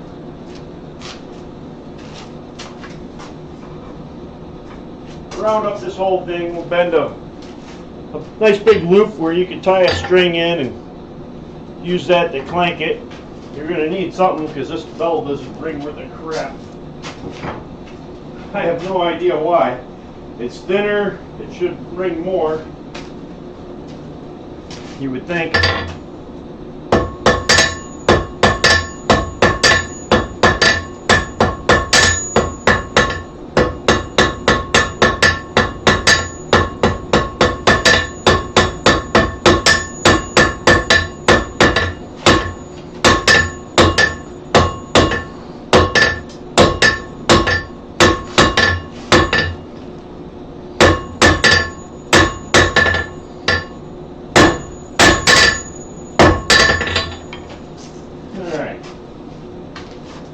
Taper that down a little bit more.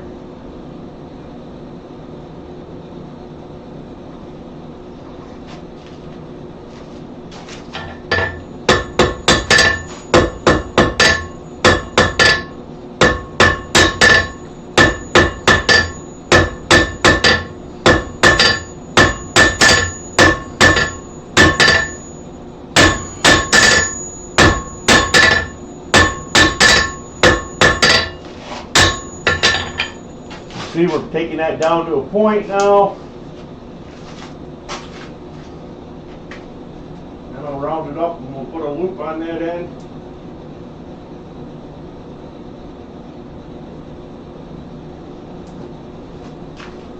Alright, I just burnt the end off, so we'll draw that back a little more.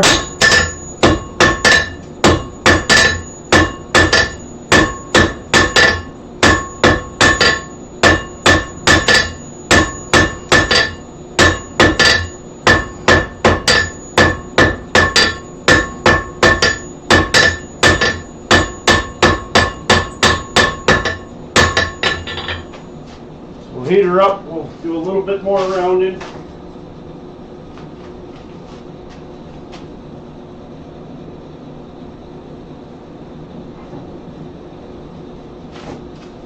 Alright, Thomas, you been doing any blacksmithing? Making anything lately?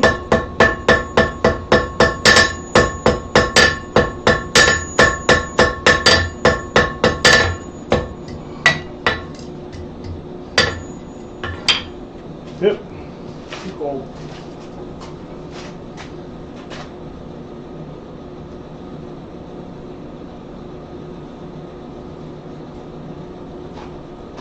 Too hot.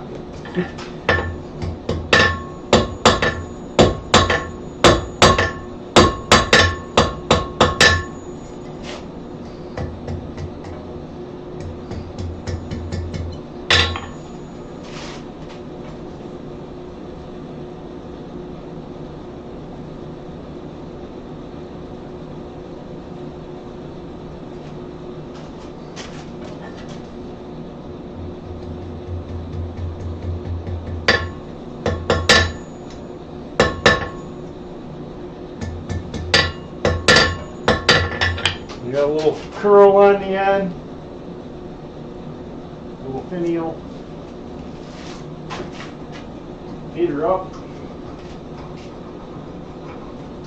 Bend ourselves a hook.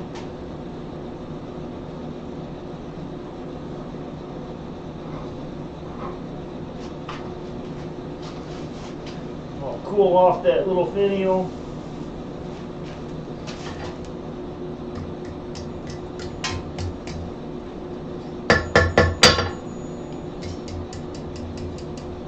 Ow.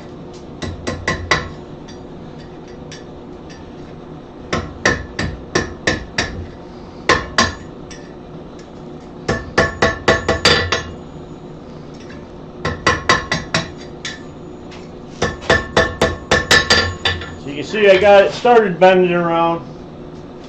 I'll go back, take some more heat, bend a little more. And then a lot of times to create that counter bend, I'll hook the hook right onto the horn and just hit just off the horn towards me and put the bend in behind it. go a little more. We're going to smooth up some nastiness.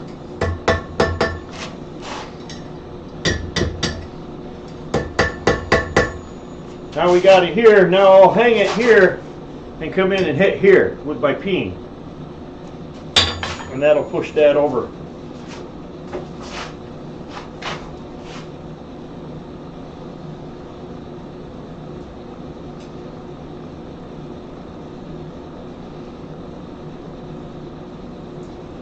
I am finding that, you know,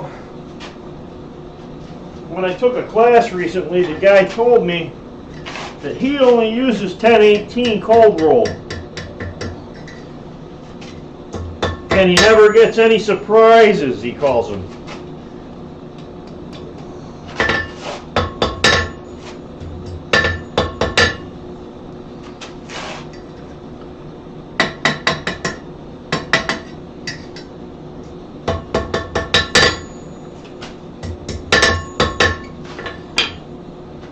So you can see, and I did that just by putting it there and hitting there. Then I'll come out, set it over the anvil somewhere, and make sure that's nice and straight in behind it. If I have to, I'll turn it, you know, diagonally across where I can catch it without hitting that or hitting back here. So now we got that in.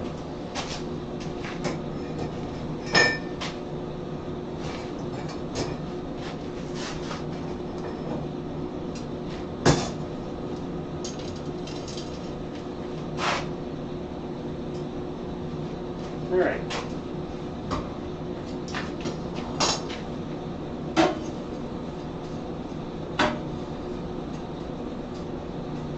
Let's flip it around and we will cut a little bit off, just a little bit longer than 3/4, because we're going to need 3/4 because it's 3/4 square. So we're going to need 3/4 long in order to make a kind of a ball, if we can get a nice ball shape out of it.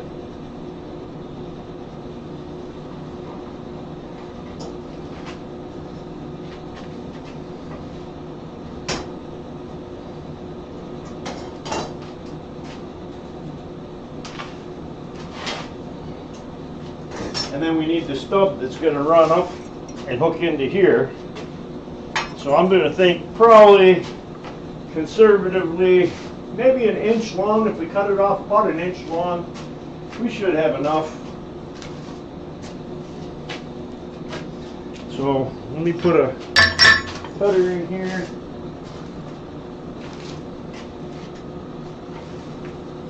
Try to get the heat where I want it without burning off the little 1/4 inch or so piece I got there. I left that kind of big because it's going to add more weight too down past the ball. If I take it down and make it really dainty, then it's less weight to swing. And because that bell's kind of pretty silent, I think I'm going to want a pretty big. That's why I went with the 3/4 inch square. I want a good sized clacker. And who knows, maybe I'll drill out this one and put it in that one instead.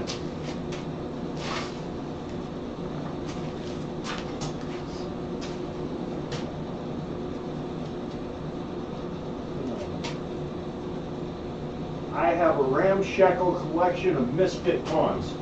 I had a ramshackle collection of misfit tongs, and I've been upgrading every year. When I go to Quad State, I buy a few more nice tongs.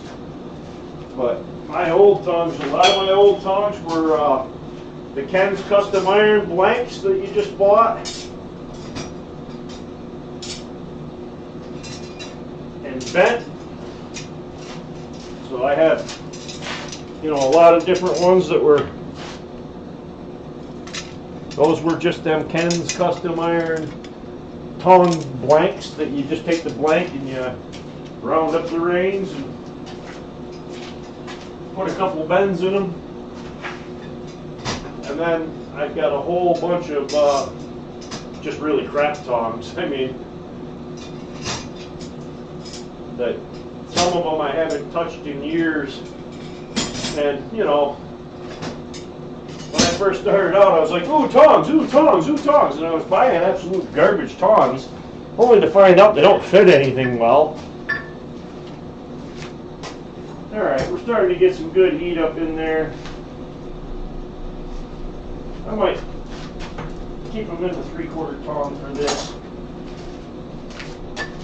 Let me pinch off, I'm going to say an inch. I'm just eyeballing it.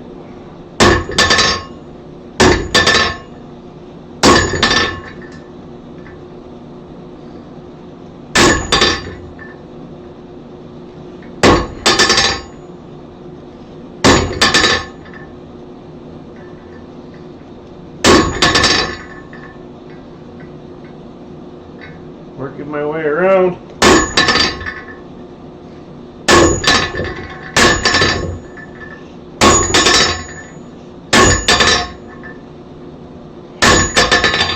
So you can see I got it started. I'm not going to be able to get it all in one heat. I think the next heat, now that I've got it established, I can be much more aggressive with it. So I just have to watch it in the fire and make sure I don't burn off the thin part that's the hook that I already got made while I'm heating this section up.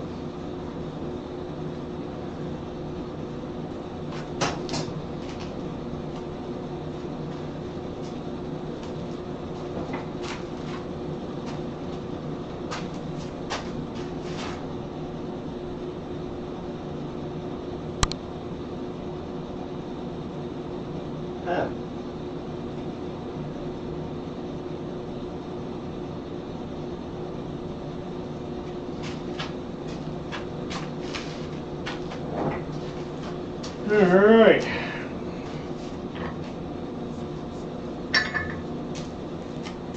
If I was smart, while I still have it on before I finish cutting it, I'd go over and,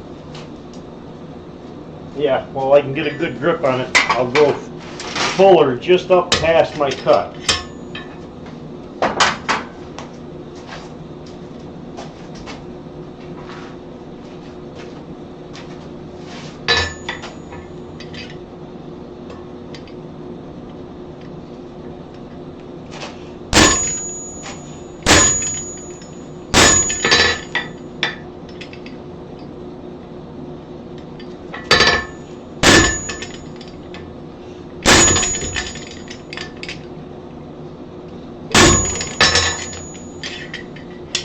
Yeah, you can see I'm starting to fuller in and pinch off and leave my material for my ball. I think now's the time to do that because I can get a better grip on it with the 3/4 inch end than I would if I was grabbing onto the end that's a handle. Let me get a little bigger hammer.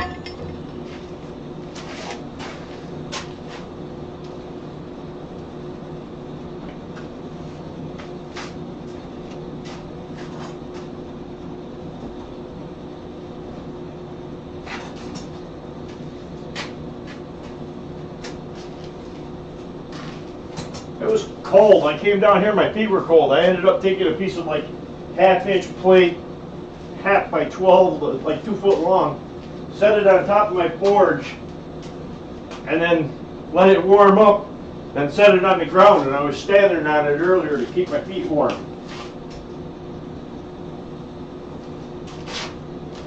Even though the shop, I keep it like 50 degrees.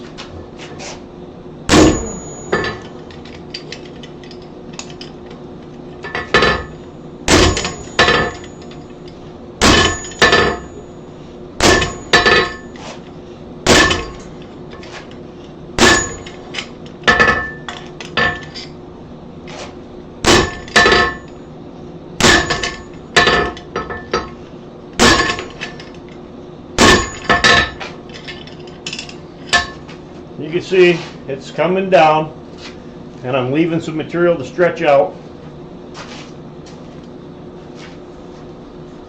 Maybe one more heat and then we'll cut it off.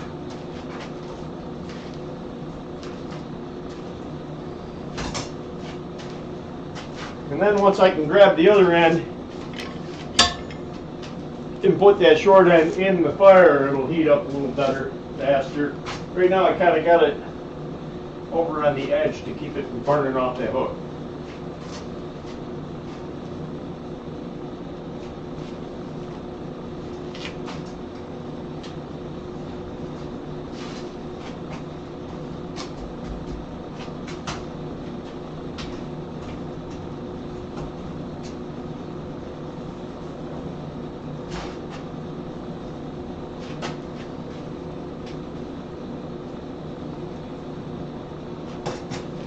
Come on.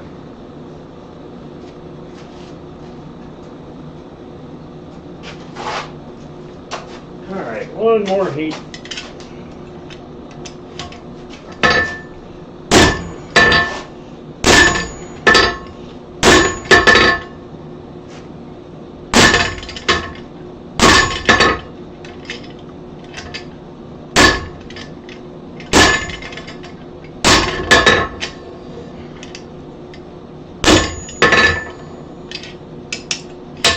All right, so you can see I got it down there pretty good.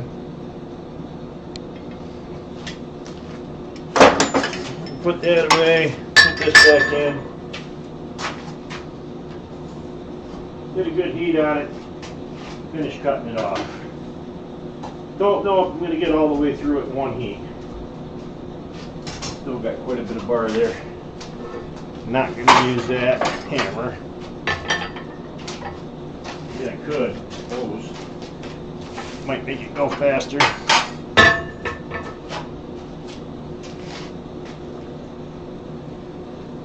Yeah, that big hammer, I don't mind if I'm going to hit hard, deliberate hits. But if I'm going to hit like rapid hits, I'll go to a smaller hammer and just put more force into it and swing it harder. The big hammer, I'd kind of more just letting it come down and guiding it than anything else.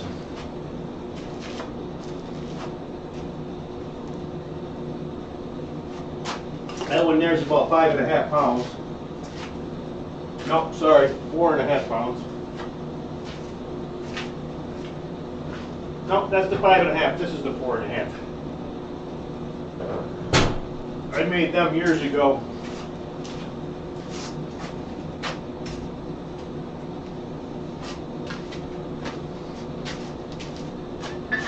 All right.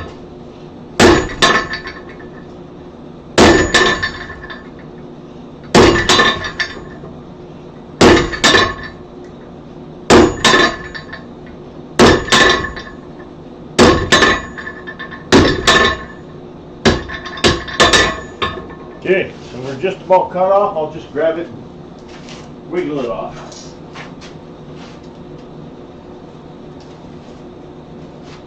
Then put that piece down, let it cool, put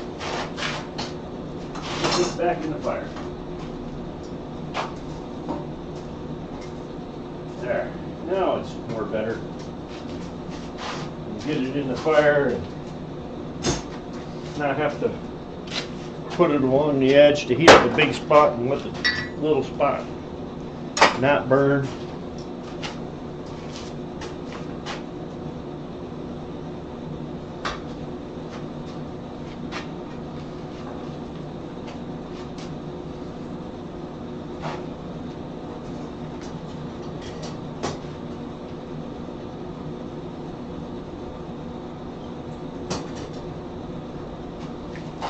All right, now we'll start drawing down that.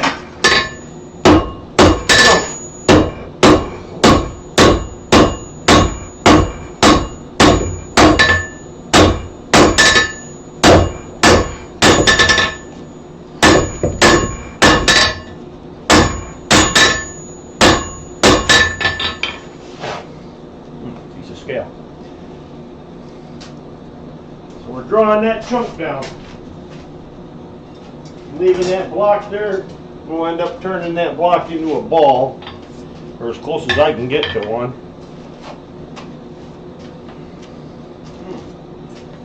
Piece of scale got me good.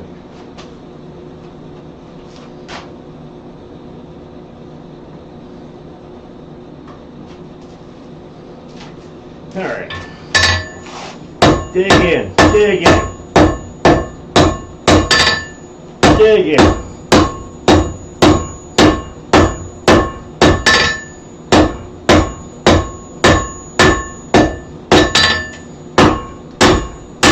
Straighten.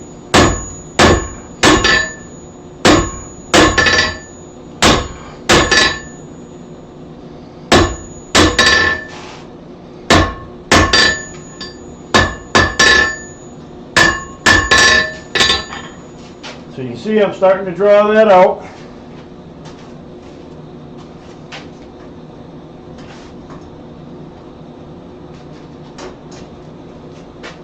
I bet you we're down to just me and Tim again. These guys aren't talking very much.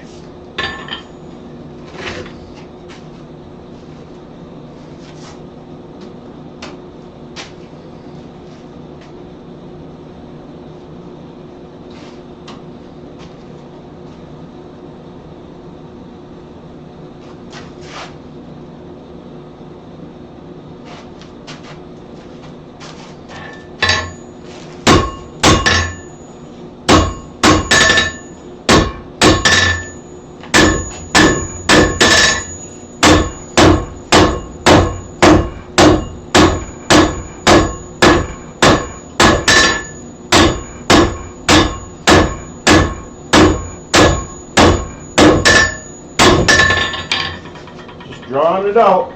Every heat gets a little longer, a little thinner.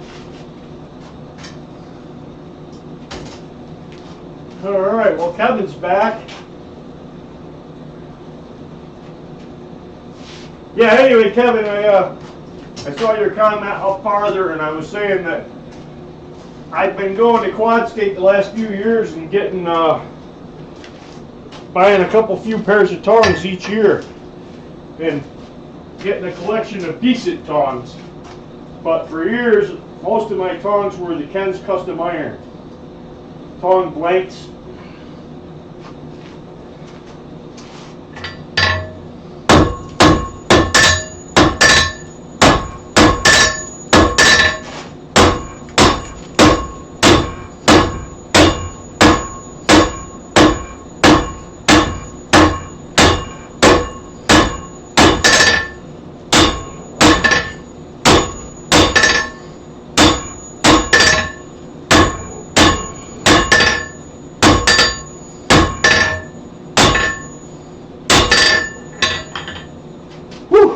So you can see it's drawing out. Every heat gets a little smaller, a little longer.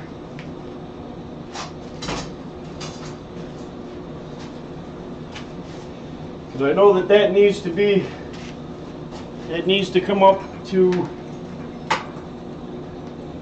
that spot in there where the hook is. Or the ring that the hook hooks into. I guess it would be.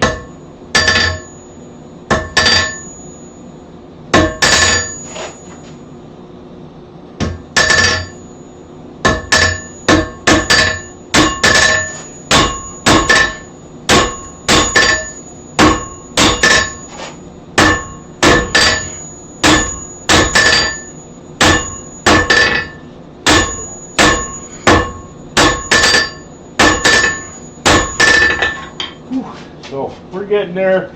I spent a little time trying to even up down there. I gotta kind of even that up before I start making the ball, because if I don't, it'll be hard to make the ball if it's not centered and kind of symmetrical. Let me do a little cleaning again. Like I said, the clinker doesn't stay together, so it's hard to get it out. So even when you clean it out, you're not really cleaning it out good.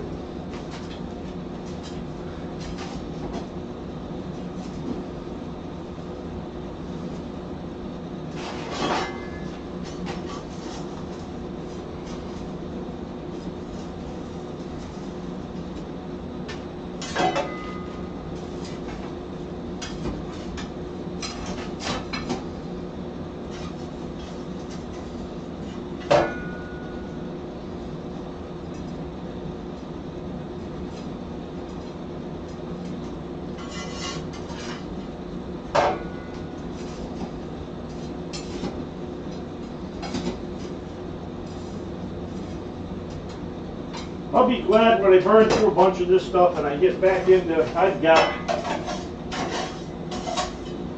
probably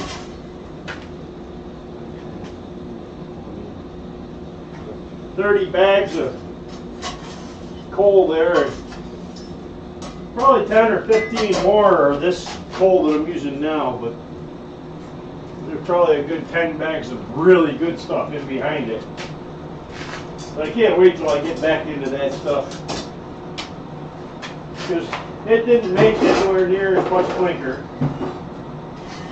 And when it did, the clinker, if I just shut the air off and let it sit there for about a minute, I could. I've now forgotten what grass looks like. Just get done running weed eater around the pigs. Oh, hey, Alexis. So we're playing around with a hook again, or a bell again. And right now we're just cleaning out the fire, getting it going again, and then I'm going to work more on the clacker. But the bell is basically, it's rounded in two parts, or it's all one part. The one I did last time that cracked, I ended up putting a little weld on it, arc weld, and then forge welded it back together. I just put the arc weld on there just to hold it in place in the fire. But I did end up forge welding that back together. But in the process, I got it a little thinner there than I'd have it on this side, so I went ahead and started a new one. But the new one, for some reason, does not sound as good as the old one. And I don't know why. Really have no idea.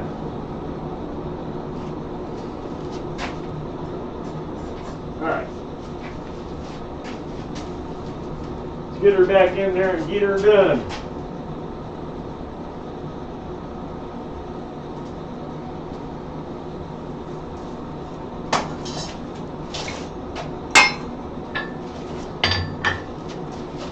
Alright, so I know that I need, from the clacker up to the hook,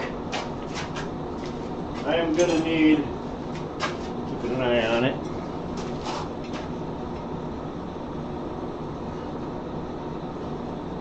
maybe 4.5 inches, 4.25. So let me go ahead and put a mark there, and I'll know when I get close.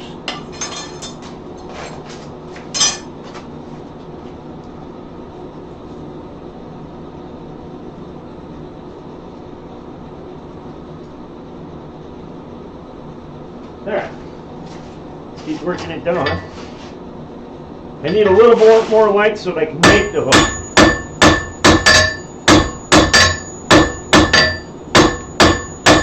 So by the time I go through and just really smooth this up, take out any high spots and make it a nice, smooth, consistent taper, and then round it, I'll probably have all the length I need. Yeah, looking good. Alright, so now we'll take a heat and we'll round that up.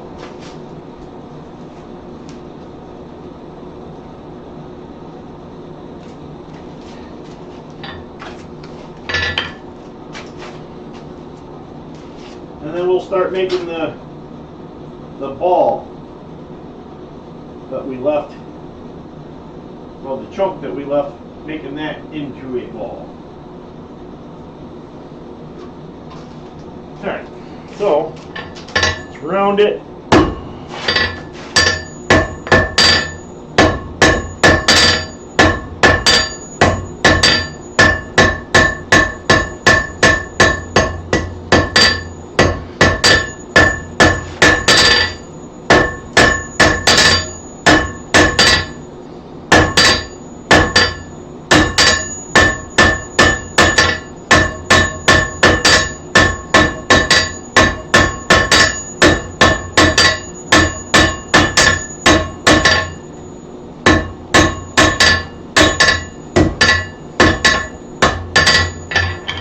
Alright, so I got about that much rounded. I'll round up, heat it up real quick and round the rest of it. Then we'll have to do a little bit of centering before we make the ball. And that's getting everything in line.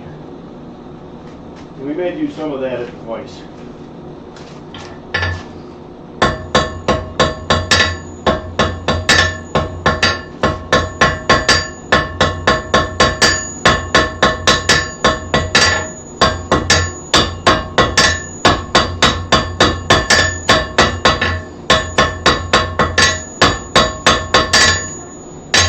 Alright.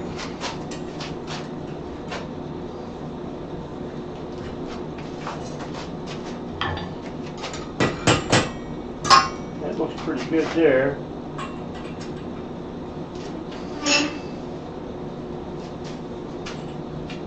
Not too bad there. I'm going to flip this around, heat the other end.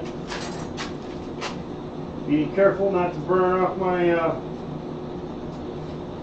my hook. Do my centering on the other end.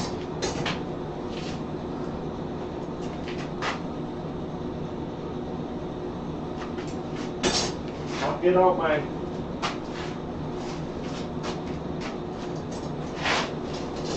tongs so it'll grip right onto real small stuff. At one time I was making Christmas ornaments and doing basket twists and like 1/8 inch welding rods. So I had this set of tongs that'll grab, I don't know if you can see the notch in them, but they'll grab right down to like 1/8 or 1/16 of an inch welding wire. Alright.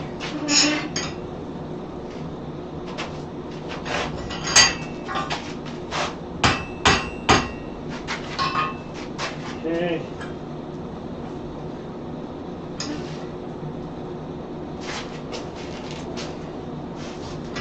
That's actually not too bad.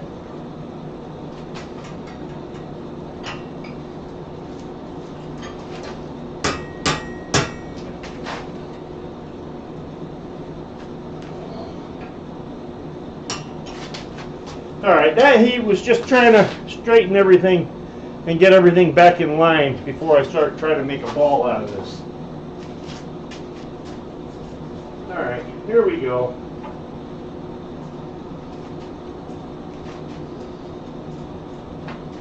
Let's work on making a ball. We're close to a ball anyway.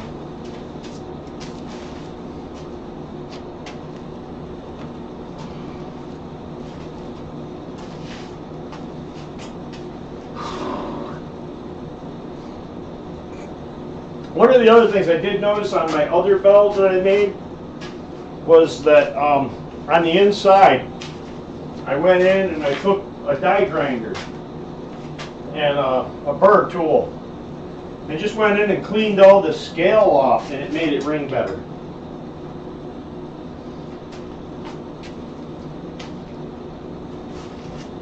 Alright, let's see what we can do. I'm going to set it on the edge and just start hammering the corners off.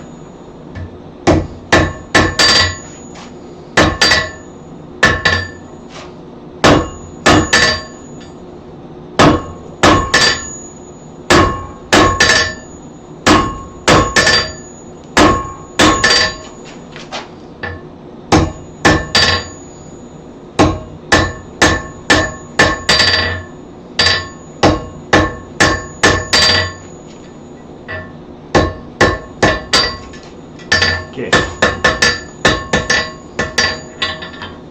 Everything straight again. You can see we're starting to get a faceted ball shape. We'll keep going. Maybe the next time when I pull it out, I'll grab it from the other end and hold the hook end up. And just keep working it by keeping it right there on the corner of the anvil and hammering it in, trying to hit straight across the cross section.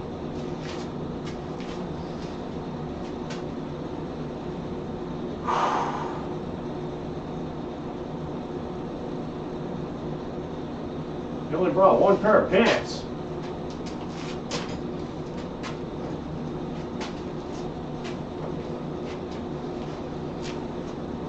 She only brought one pair of pants, but she brought 3 pairs of underwear.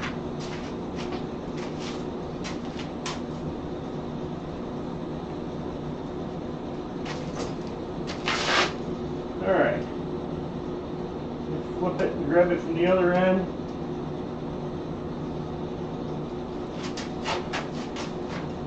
I'll lose all my heat by the time I get a good grip on it.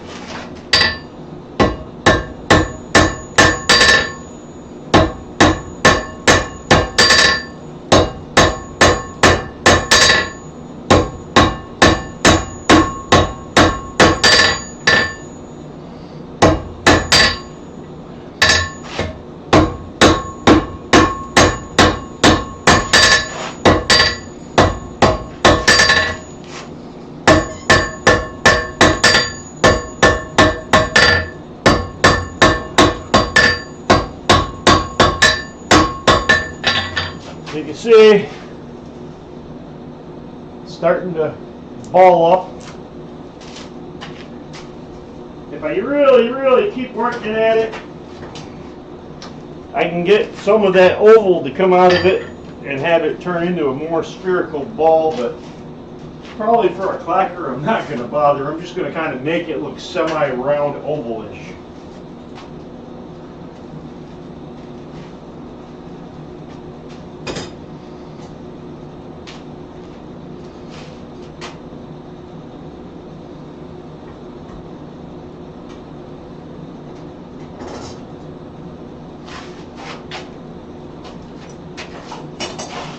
Switch ends again.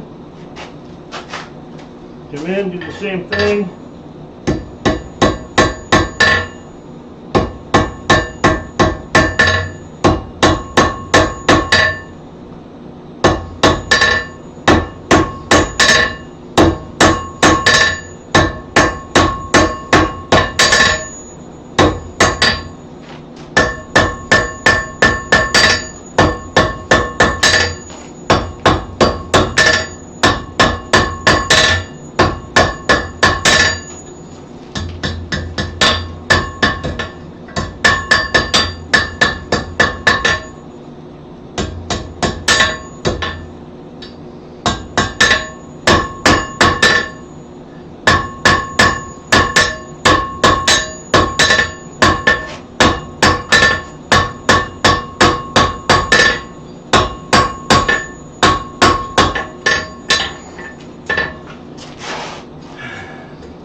Oh, damn it.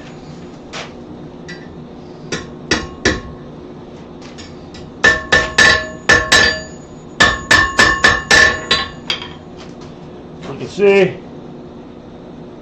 it's starting to turn into a nice ball. The longer I go, the better it'll get, but I'm not really happy with this whole thing, so I'm not going to waste a lot of time on it. I don't think I'm going to like it in the end anyway.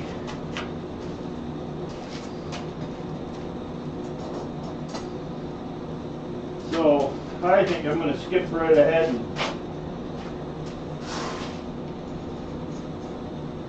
make my clanker.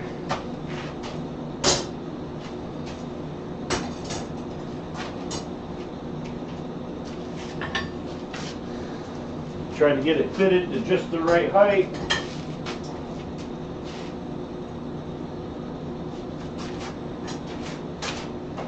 Well, let me look at my thing. Oh, I got a lot.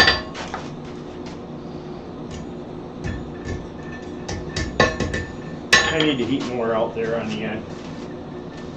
It may be too long. I may have to cut a little off.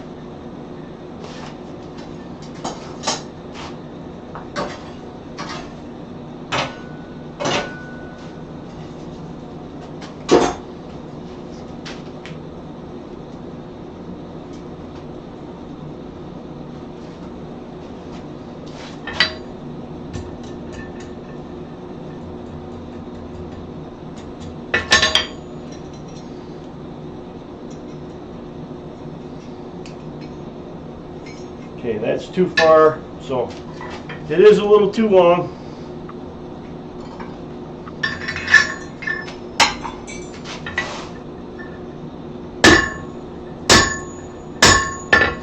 So too long is not a big deal. Just cut a little off the end.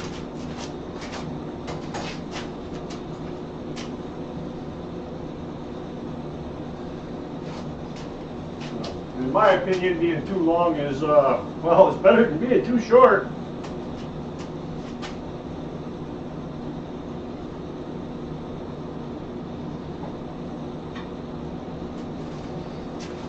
Then you'd be like Ben Toombs. Kind of amazed that Ben ain't never tuned into one of my live streams.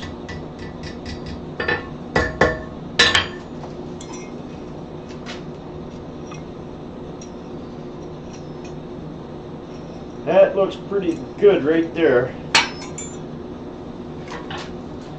For the size wise, I just need to make the hook look a little better than that because I can't be satisfied with that.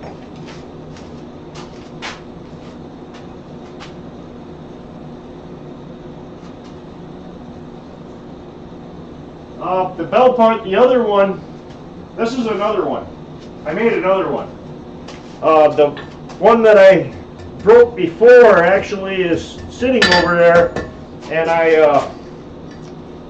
arc welded it back together and then forge weld just to hold it in the fire, and then forge welded it.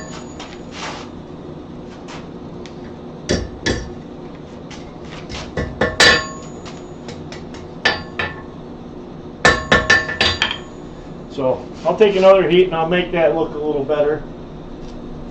Although it really probably doesn't matter. It's up inside, nobody really sees it much. And I think this bell is not gonna ring very much anyway. So I'm not too worried about it.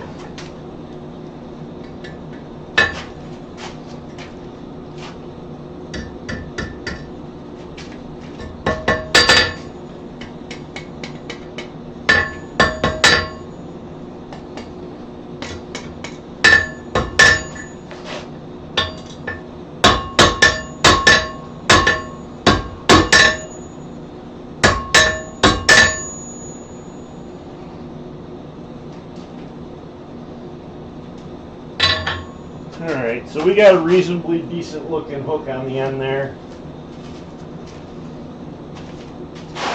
From here, I can just cool that.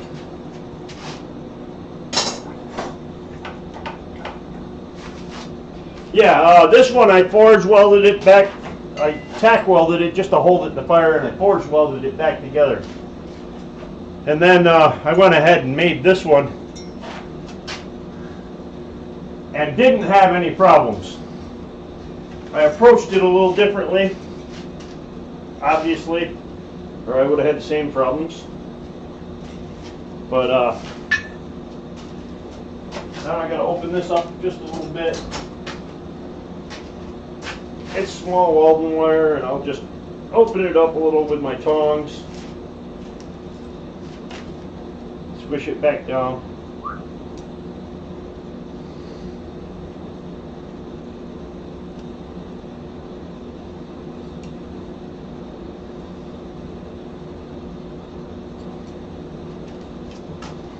So that now I got that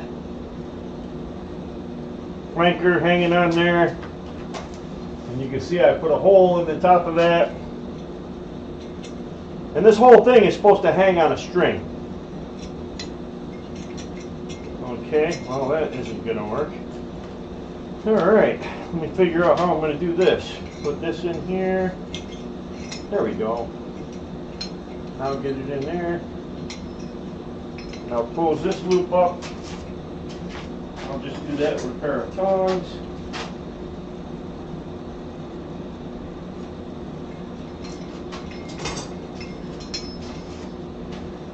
Now this whole thing is supposed to hang on a string.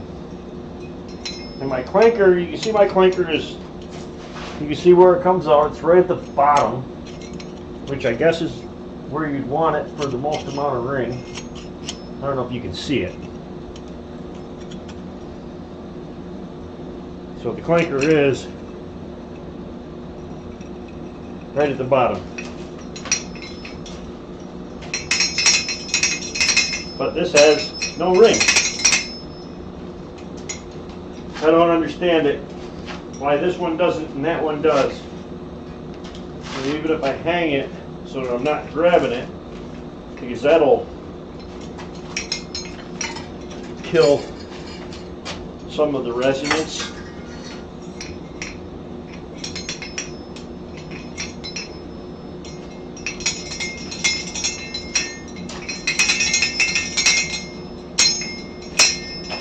It's got no ring, but it doesn't have any ring really compared to this one. So I may end up just drilling a hole and moving all that over to this one. I wonder how close it'll be in length. Yeah, it'll be up inside. You know what? I think I'm going to drill a hole and put it in this one and see what it sounds like.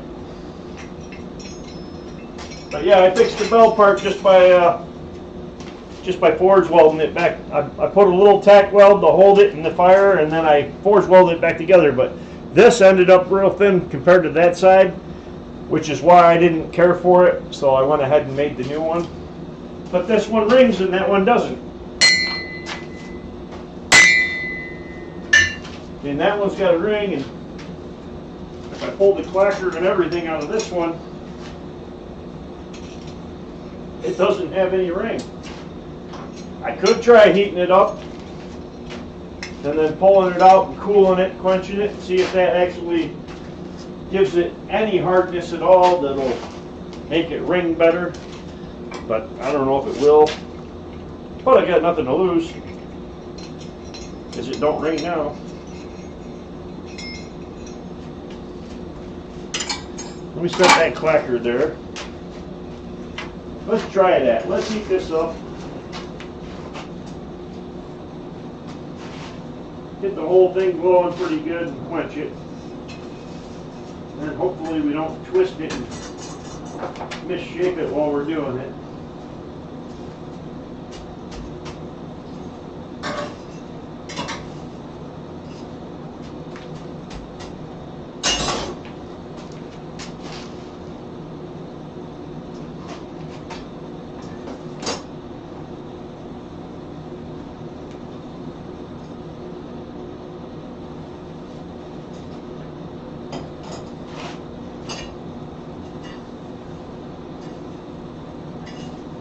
But we really do need Ben Toombs in here because, you know, I mean, for all his faults, he talked a lot. They had a lot of conversation over there in the box.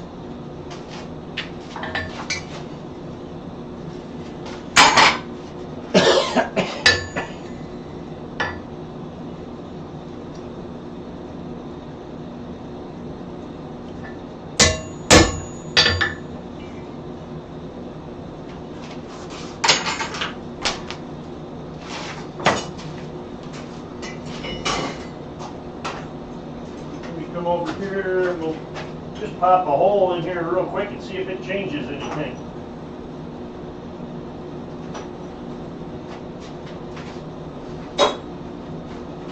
Find a small bit. Let's not let this burn up while we're doing that.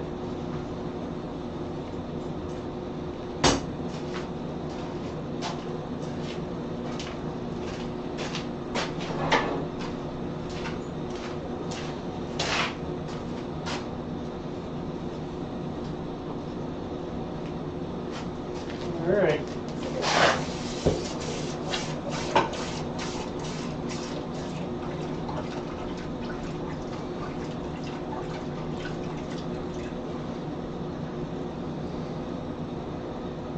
That's into a pretty cold slack tub, so if it was going to harden, it would have.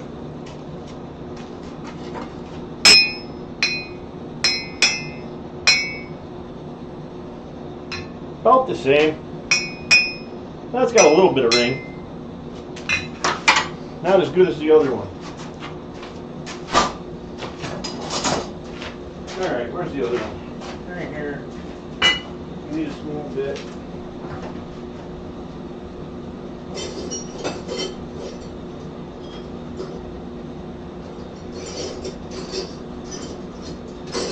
See what I got in here, my drawer full of bits, but my good set is up in the garage.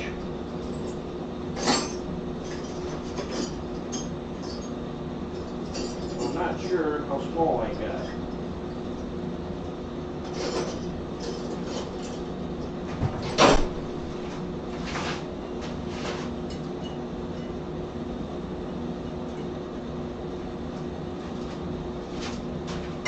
Let's see.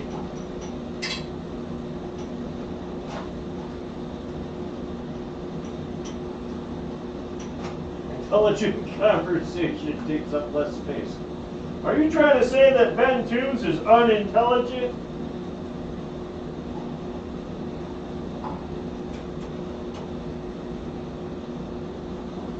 I mean, Ben was Ben. I guess that's the only way I can say it. Ben was Ben. You had to love Ben. Because if you didn't, he'd have gnawed your knees off.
I'm going pretty slow because it's a pretty small bit. I don't want to break it.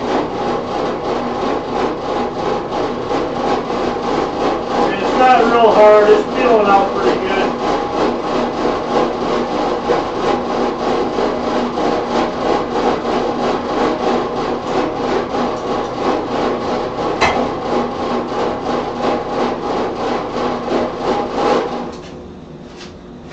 Get rid of that burr.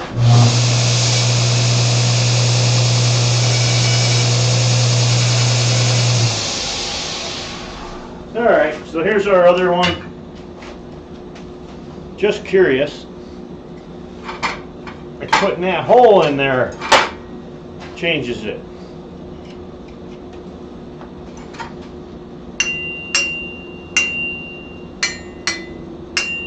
You know, it almost did. Just putting that hole in there.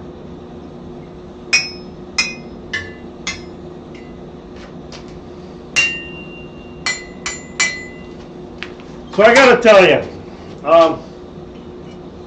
as far as this style of bell,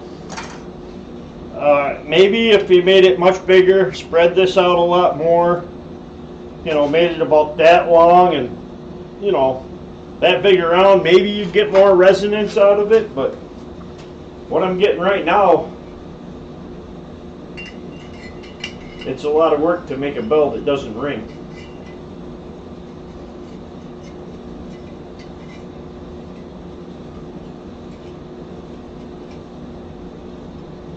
See if I can't get this clacker in there and we'll see what happens.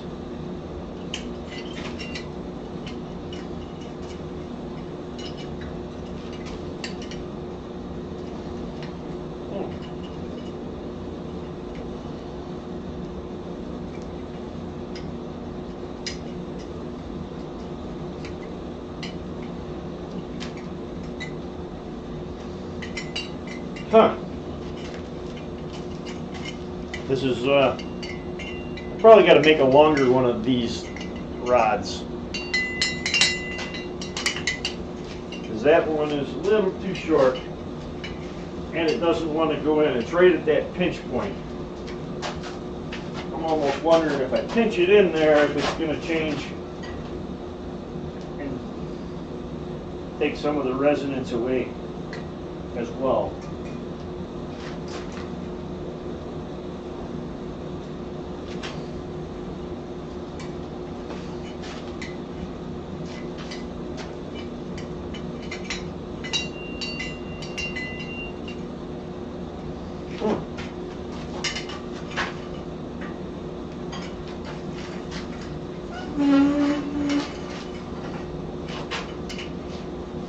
The weird thing is, you can feel it, like, and you can't hear it, but you can still feel it for quite a while, resonating.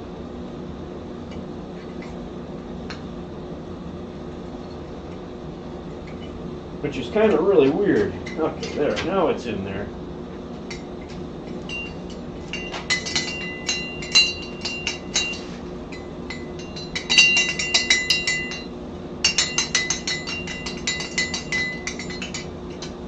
But it's also, yeah, there we go. Anyway, maybe it'll ring a little better if I get it down. If you look at where the clacker is in this bell, it's up here and not right down here on this edge. And the other thing that I did too was I took a Dremel, or not a Dremel, but an air die grinder, and went in and cleaned the scale out of the inside where that clacker hits. That made a difference too.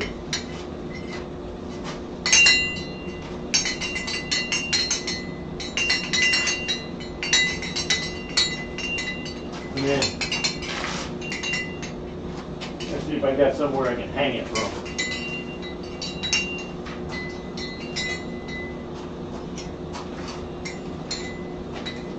I mean, it's supposed to hang from a string.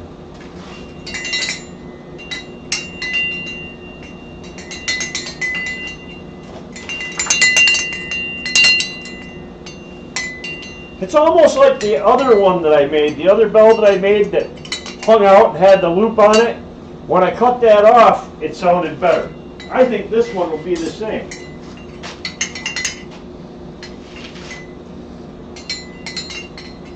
I don't know. Anyway, I did it. I completed it without breaking it. I punched a hole in that one instead of drilling it. So I completed it. I don't like it.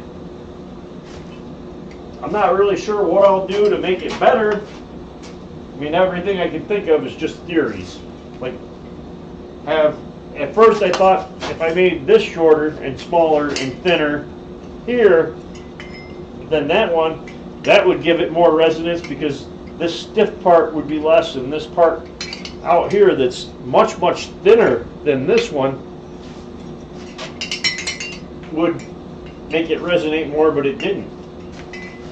That one had less resonance than this one. But like I said, I mean, if I make another one of these rods just an inch longer, bring this down so it's just hitting the end, might help a little bit. Is it going to help very much? I don't think so. So we made one just to make one. I'm not a big fan. I'll stick with the other style bells. And who knows, we got probably one more live stream before Christmas. Maybe I'll do a sleigh bell. But other than that, I don't know. Huzzah! Yeah, huzzah! Now I'm curious, and I'm getting ready to just cut that bar off to see if cut this hook off to see if it sounds better. But without the hook, how are you going to hang this up and clank it? Or maybe I need to make it much shorter.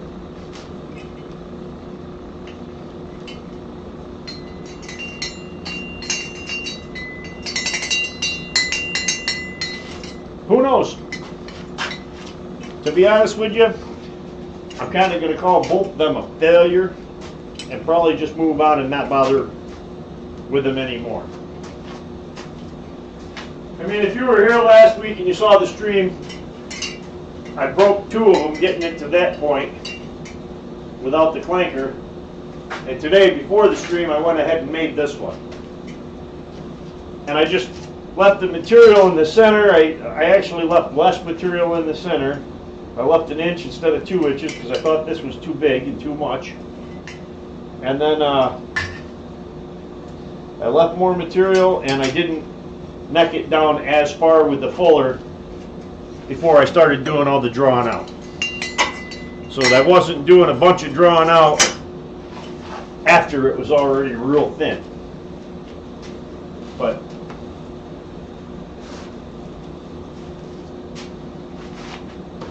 how about a low layer twist Damascus candy cane? Well,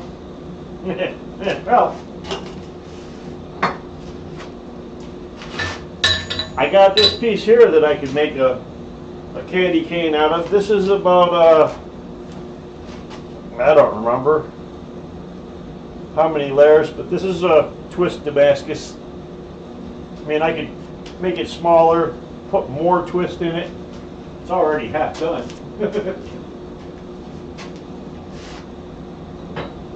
But I don't know, there's not much interesting about a low layer twist Damascus candy cane. Or I can start out and just make a billet. When I do my my Damascus, I actually have the material that I use.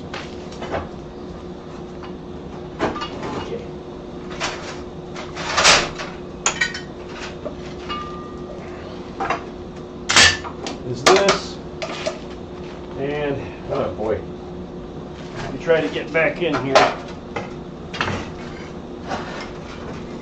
and up on this shelf.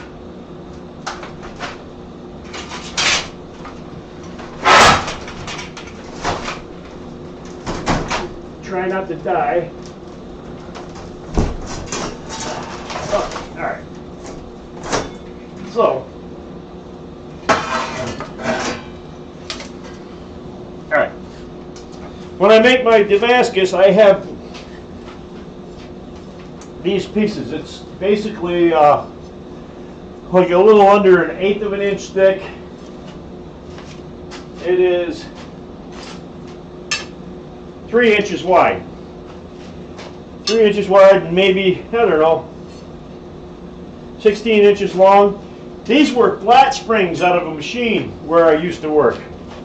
And you can see they broke right where the bolt holes are. And I cut the ends off where they broke. I cut back and throw away about 1 inch or 2. And then the rest of that is 1080 steel. That's the material that that spring was made out of. So I use them for my 1080. My 15 and 20. How come my camera stopped?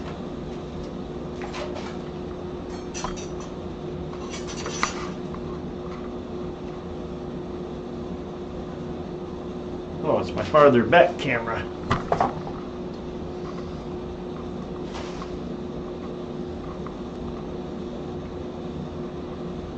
Hang on. Let me go deactivate and reactivate that camera. See what happens. That is normal cam.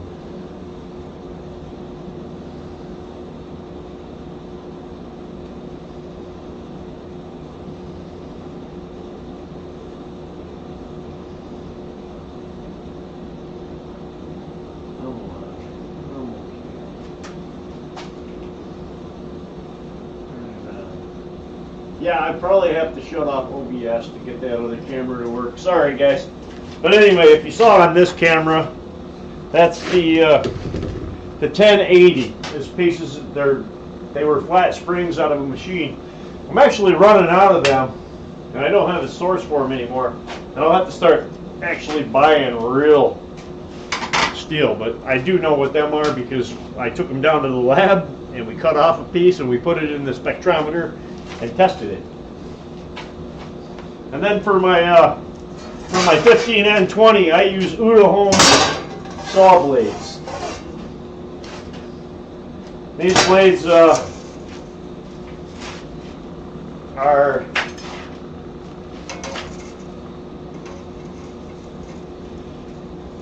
about 11 inches wide with teeth down both sides.